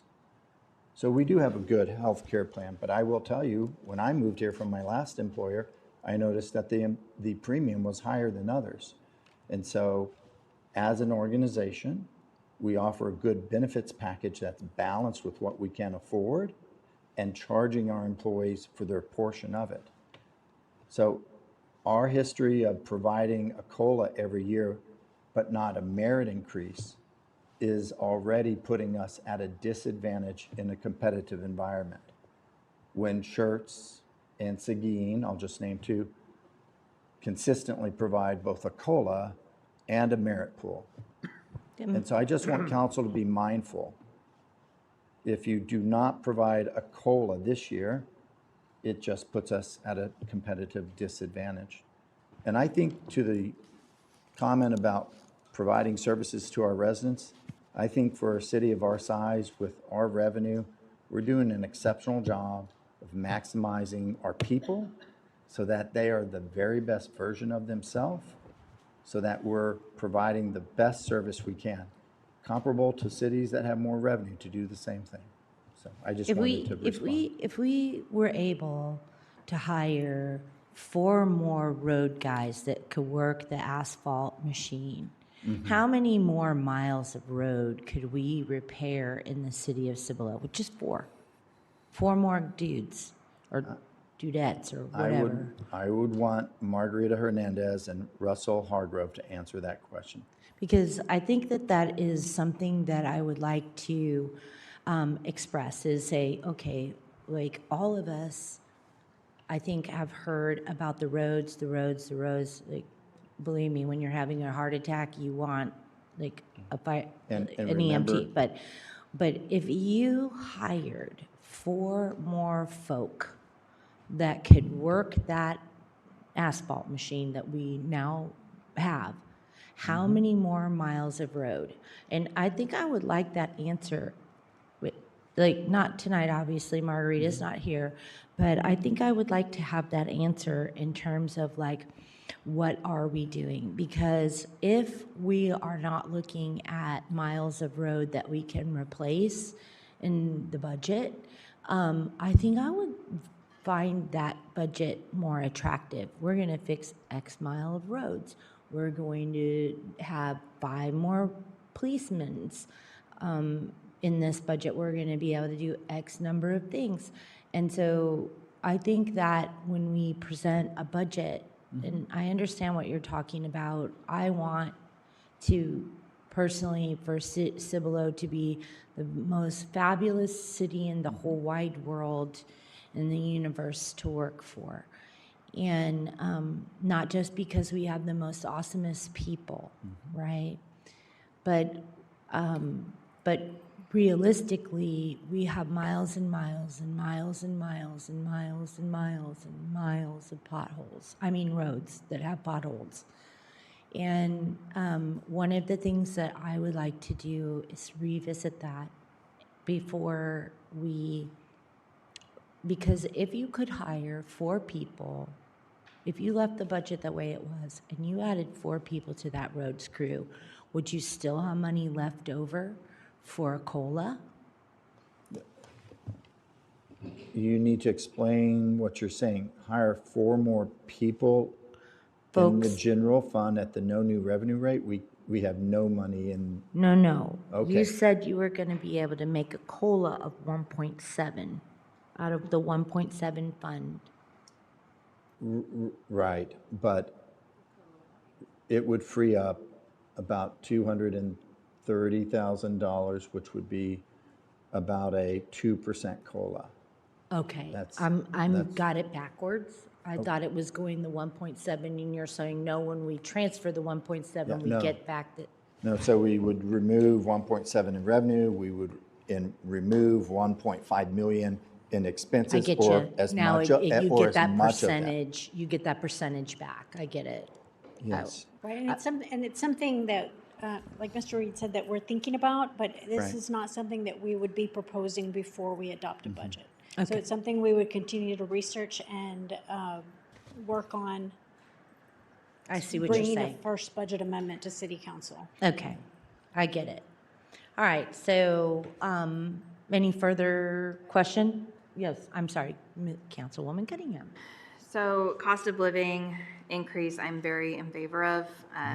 Just the cost of doing business in the city, having vacancies costs money and it costs services to residents. When you can't fill vacancies, or when you have a lot of vacancies and a lot of turnover because of pay, you have to post it, you have to do onboarding, you have to get them into the system, then they have to learn the system. That can take 6+ months. So you're really missing out on 6 months of services while spending 3 months of salary on trying to get someone just to know the basics, who then could potentially turn around and leave because they make more money somewhere else. So I very much value paying our staff correctly. I know that the insurance, we're doing as much as we can for that, but their out-of-pocket is still pretty significant, especially if you have a family. So I know that we're doing what we can, but I think a cost of living is really important. I know most cities since COVID, post-COVID, have not been doing performance pay because it's just not in the budget. City of San Antonio discussed their budget, and they're cutting 100, and in the proposed budget, they're cutting 101 positions to try and offset. So like everyone is dealing with budget shortfalls. We're not alone. Big cities, small cities, medium cities, everyone in between. So cost of living though is very important because I know the cost of not having those positions filled. I like the idea of the road crew. I think that helps because that's a tangible, visible thing that we can see. I think as Kara was talking about that, I started thinking, well, what's going to help us increase our revenue? So if we improve roads, that could potentially help bring in businesses because now they're going onto a road that looks maintained versus 1103. We're not going to see many businesses going into 1103 right now because it's under construction, and getting the customer base there is just, it's much more difficult. It's not impossible. We see stuff getting built, but it's definitely going to be more difficult there than it would be on a road that's well maintained and accessible. So I am interested in seeing those costs on how much what the output would be of that, plus what the cost of the salaries would be. I agree with Norma, senior center manager, that has got to be paid more. That senior center gets used so much. It is such a huge thing for the community, for the health, safety, mental health, everything for a huge group of our community. And they have I have not heard one bad thing about our senior center. We actually had people deflect from shirts to come to Cibolo to join our senior center here. So I would like to see about getting that done in our new budget. And you're referring to the position that is in the budget, that is for the full year. I'll go back and look at my notes. That as one of those full year positions, you directed us to go advertise. So we are moving down that route. Perfect. Okay, Yes. that's good to know. You gave me that authorization, so Good. I have shared that with Elizabeth and my department heads. Then I'm just that's a reiterating our support of that, I guess. I do want to, and I'll email my questions as well because I left my budget book in the other car. But we have a lot of recurring expenses with technology. Technology fees, rental fees, even the school slowdown signs that blink have annual fees. We have a lot of annual fees. And if we're looking to free up some money in our budget, I think some of these annual fees we would need to really look at and see if those are something that we actually need. I need to correct myself. Anna said the event center senior program support position is a January start. Okay, it's still. So it's my still fault coming. there. That being said, your second comment, Technology fees? we scrub our technology fees every year. So Tracy Beekman keeps a spreadsheet. We provided this to you all a few years ago because you're interested in all that. Tracy spoke to that. Every year we scrub that. So if Okay. he notices a particular program is being utilized by 5 employees, we ask, do we really need that piece of software? There are some regional cost sharing softwares that you can get into with other small cities where you each can get a license and then just have one regional manager of that system. So that may be something to look into, like ours means estimating software and things like that. I would love to see that technology software breakdown. I know the flock cameras are a hot topic. I hate to even mention it because I know we're going to get a lot of different opinions on it. The flock cameras have an annual fee.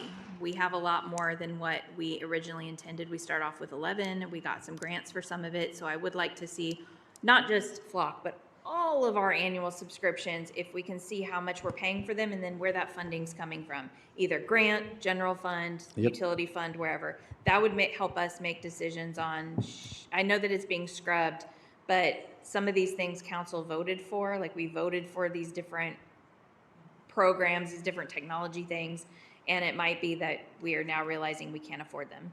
There's a lot of things with a lot of bells and whistles that sometimes you have to just understand that you have to cut back and you have to make those decisions. And I'd much rather cut back on some of the technology that we use than cut back on COLA and cut back on hiring staff that can help serve the community. So Mrs. Cunningham, and just Mayor, to get council consensus, I can bring back, and Tracy would speak to our comprehensive list of technology, what the cost is per year, and we would assume in the general fund, it's funded by our revenues. But if it's a grant-funded technology, we would just say grant-funded. That's great. Yeah, it doesn't We have can to be a provide that. specific grant. I think the questions that I may have later would be, how long is this grant for? Yep. We have that So information. if that's on there, then that'd be great. But yeah, if we could get that even before the next agenda goes Okay. out to us, that would be awesome. If not, I know sometimes collecting that information can be tricky. So as soon as possible would be fantastic. They have to have it for the budget. Okay, any further conversation? Because no, Mr. McLaughlin. Roberts. And I Cunningham. need to clarify, you And also just want the even- cost of a four-man crew, four-person crew for streets, Roberts. and how many miles? Is there a time to still give recommendations of other things on the budget before next time? Let me know what you want. We will work very hard to make that on the September 8th So agenda. the September 8th is the property tax rate is going to be set on September 8th. We've set the dates for our public hearing for the budget and our tax rate for September 8th. We do So- this every year. Council can change the budget, make budget amendments, and do the thing at the place here at the dais. I feel agree we with should you. strongly I limit agree with budget you. amendments. We should try to get it as close to I agree with. accurate at the very beginning. I'm not implying that we should just willy-nilly change the budget. I'm just saying you do have some leeway. Yeah. So, but the rate itself, I mean, once you set that rate, it's set. So, all right, I'm going to go ahead and move us on to 12E. Thank you, Anna, so much, Ms. Miranda. 12E, updates from CRWA meeting, Councilwoman Roberts. Thank you, Mayor. At the last couple of CRWA meetings, the consultant that we have in place, Jordan, has been there, and he is providing updates of whatever occurred in the meeting to Mr. Huggins, just so y'all are aware of that as well. But really what was this, it was a very short meeting, and what was discussed was a P3 agreement that the SUDs that are part of CRWA are putting in place for some potential infrastructure for a treatment plant that they want, and a desalination plant that they want to try to put together. It was over $1 million, but that is only between 4 entities. Cibolo is not a part of that at all. And then we just discussed when we were going to be receiving the $3 million that was granted by the lawsuit that CRWA won against one of the entities that failed to do some of the corrections that needed to be done to one of the treatment plants that was being repaired. And that was really about it. There wasn't a big discussion in regards to anything that involved Cibolo. So the WTP, that is going to increase, we wouldn't be receiving the water, but it would be increasing the cost to the water recipients, correct? When Can you they repeat, did the please? water treatment plant. It's only for the SUDs, like Clear Springs, GV Sud, what's the other one? Crystal Clear, and East Central. That's what the P3 agreement is. It's not involving any other entities. It's just those 4. So there would be no increase to Cibolo's water that is received from CRWA. The city of Cibolo, but a lot of Correct. The city of residents, Cibolo, yes, yeah. would not receive an increase in the cost based on just that agreement going for those 4. So they're going to bear the cost of the entirety of the WTP. Correct. Okay. And Jordan and myself did speak with Brandon Roden, who is the president of CRWA, just to confirm that, because I wanted to make sure that Cibolo was not going to be a part of that at all. So, and we did get confirmation of that, and I believe that information was in the report that Jordan sent to Mr. Huggins. And in terms of the 3 million that the CRAW got back from the lawsuit, Yes. where are they putting that money? That's actually going to go into some of the repair and replacement, so it's not, so that the funds that were going to be requested from the cities or for the different entities, that $3 million is now going to go towards that instead of it coming from the cities or the other entities, the SUDs. And it's also doing some of their capital improvement projects that they have in place to finish funding FY26. Do you know if any of those capital improvement projects were to add capacitance in the lines? No, to they were not. Cibolo? No, they were not. They were all for repairs to treatment plants. For the Harris treatment plants? No, for treatment plants, to the different treatment plants. Being Lake Dunlap. So going from the source to the treatment plant? Yes, ma'am. Not from the treatment plant to the cities? Correct. Oh, Yes, man. ma'am. Okay. And if you have any other questions, I'd be happy to, if you want to email me, I'll be happy to respond if you think of anything else that you might want to know. Any questions, any further questions, anybody? Thank you very much. 12F, discussion from council members that have attended seminars, events, and meetings. Mr. McLaughlin. Thank you. I went to Foxbrook's HOA meeting. Appreciate them inviting me out. We had some good discussion about FM 1103, as well as data centers, just before our town hall, which I also went to. And then Spirit Night at Crust Pizza for Wiederstein Elementary. Good pizza for a good cause. Councilwoman Cunningham. I had a meeting with Mr. Reed and some city staff and one of our current residential developers. It raises, concerns isn't the right word, but it raises like an awareness of how far we've come with PIAs. This one has an older PIA that had things in it that were not necessarily beneficial to the city, and now we are dealing with it 10 years later, trying to navigate it and come to some kind of consensus.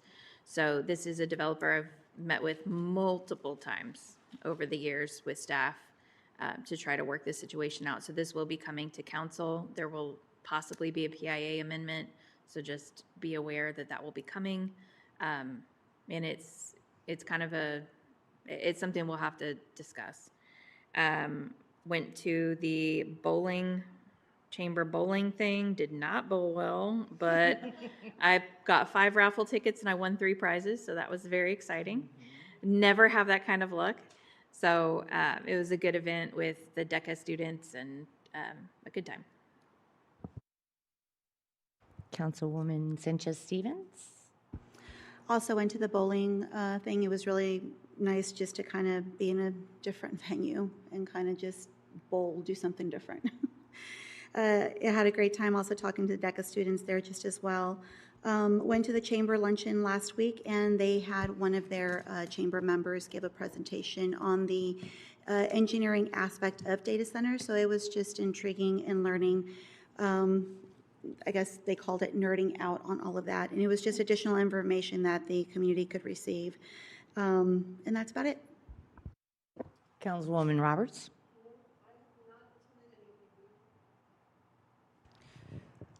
Just kind of same old, the luncheons, attended the luncheons and ribbon cutting event, but I spent most of my weeks with my family this time. The most exciting thing I did was attend the EDC meeting. No, I attended the EDC meeting. We're making a lot of progress there. I also repped us at the chamber membership entry class, or like when you join the chamber, new chamber member class, talking about what the chamber does and how the chamber aids our greater community for business.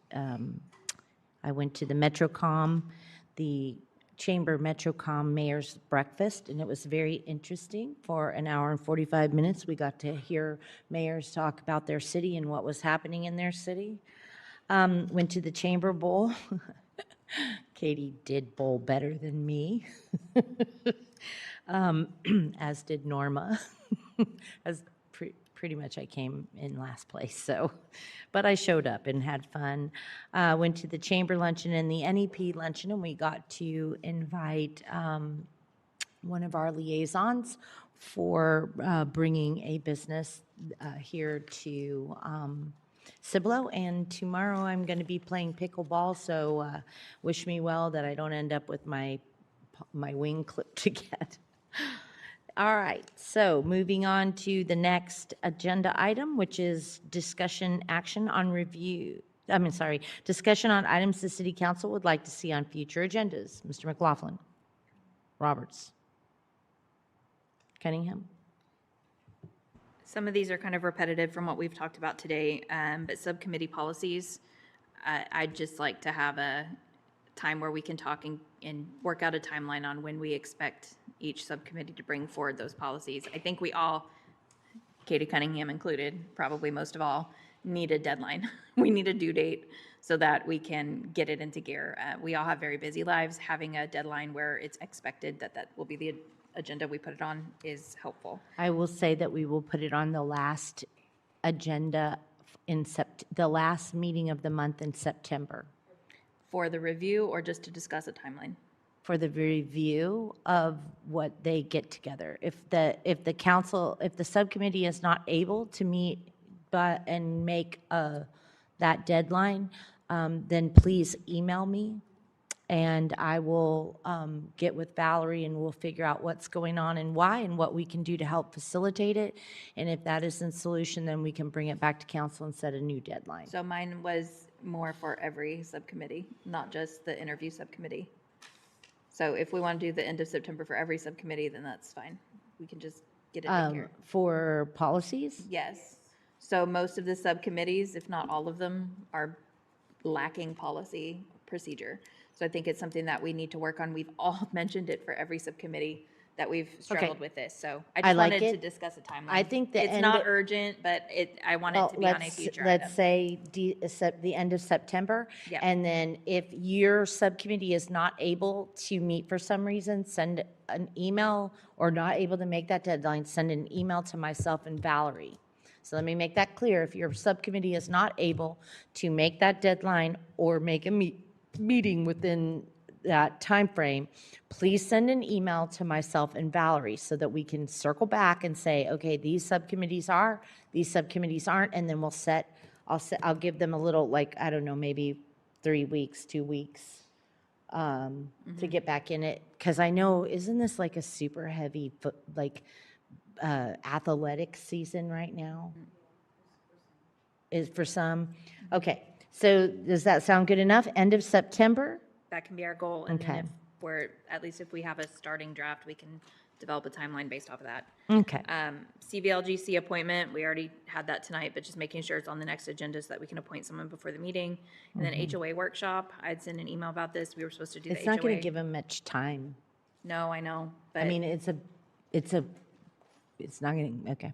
But I mean, that's our option. Well, I'm the ex officiato, so I would sit there. So I would say before, I mean, they're going to need some time. Yeah. It's complex. HOA workshop, we had originally intended that to be in June. There were conflicts. Then it was supposed to be September. There were conflicts. So I just want to make sure that we have it on, maybe not the next agenda, but the agenda after that, that we have some kind of date set, even if we don't have the full agenda or speakers. We had talked about not having CAI if they are not able to be there and just having staff fill in, but we've been pushing this off and I've had a lot of HOA people reach out about it because we said it would be this summer. How about we'll put the agenda item on, we'll remind everyone of what is proposed for that. If CAI has not committed, then we can be realistic of what can we do, and I'll ask Dan Santee if there's any involvement by an attorney on topic. And then with that plan, we set it for October and we run with it. Have you reached out to any other management companies other than CIA? CAI is not a management company. They are, I often want to say CIA, but it's CAI. But they're a firm that is built to support HOAs, but they don't do management. So they have attorneys and consultants Gotcha. Okay, thank you. And sometimes their training is how you manage your management company. I would also like to recommend the dispute resolution folks, that Nicole has all of their contact Yes. information. We have them on our And you list. can also reach out to GASABA, Greater San Antonio Builders Association, and see who they would recommend for HOA disputes, because they're going to have a lot of HOA formations, all that kind of stuff. And yeah, I don't need it back on our agenda. I just need an agenda for the HOA meeting and a date. So if you're saying October, Right, and we'll bring back on September 8th an agenda item. It'll just be a cover sheet saying this is what we've discussed, the council members that have been involved. We have or have not received a commitment of the organization that's helped us in the past. And if there's no commitment, then we'll proceed with council saying, I think this is reasonable for staff to get this ready. The dispute resolution has been one of those items on the agenda. okay. That it? Ms. Sanchez-Stevens? Ms. Roberts, Councilwoman Roberts? No? Okay. All right. Then moving on to 12H, discussion action on the review and confirmation of all upcoming special meetings and workshops, and scheduling the time, date, and place of additional special meetings or workshop. Ms. Chapman? We don't really have anything at this time coming up. We do have a joint meeting workshop or special meeting coming up. Mr. Reed is working on getting that date for the data center UDC changes. That is looking like the end of September, beginning of October. We also have two separate dates that will be coming up, council. One is for the CSA, the Comprehensive Settlement Agreement, and understanding our sewage future. That made me laugh. And the other is for understanding our water and our water future.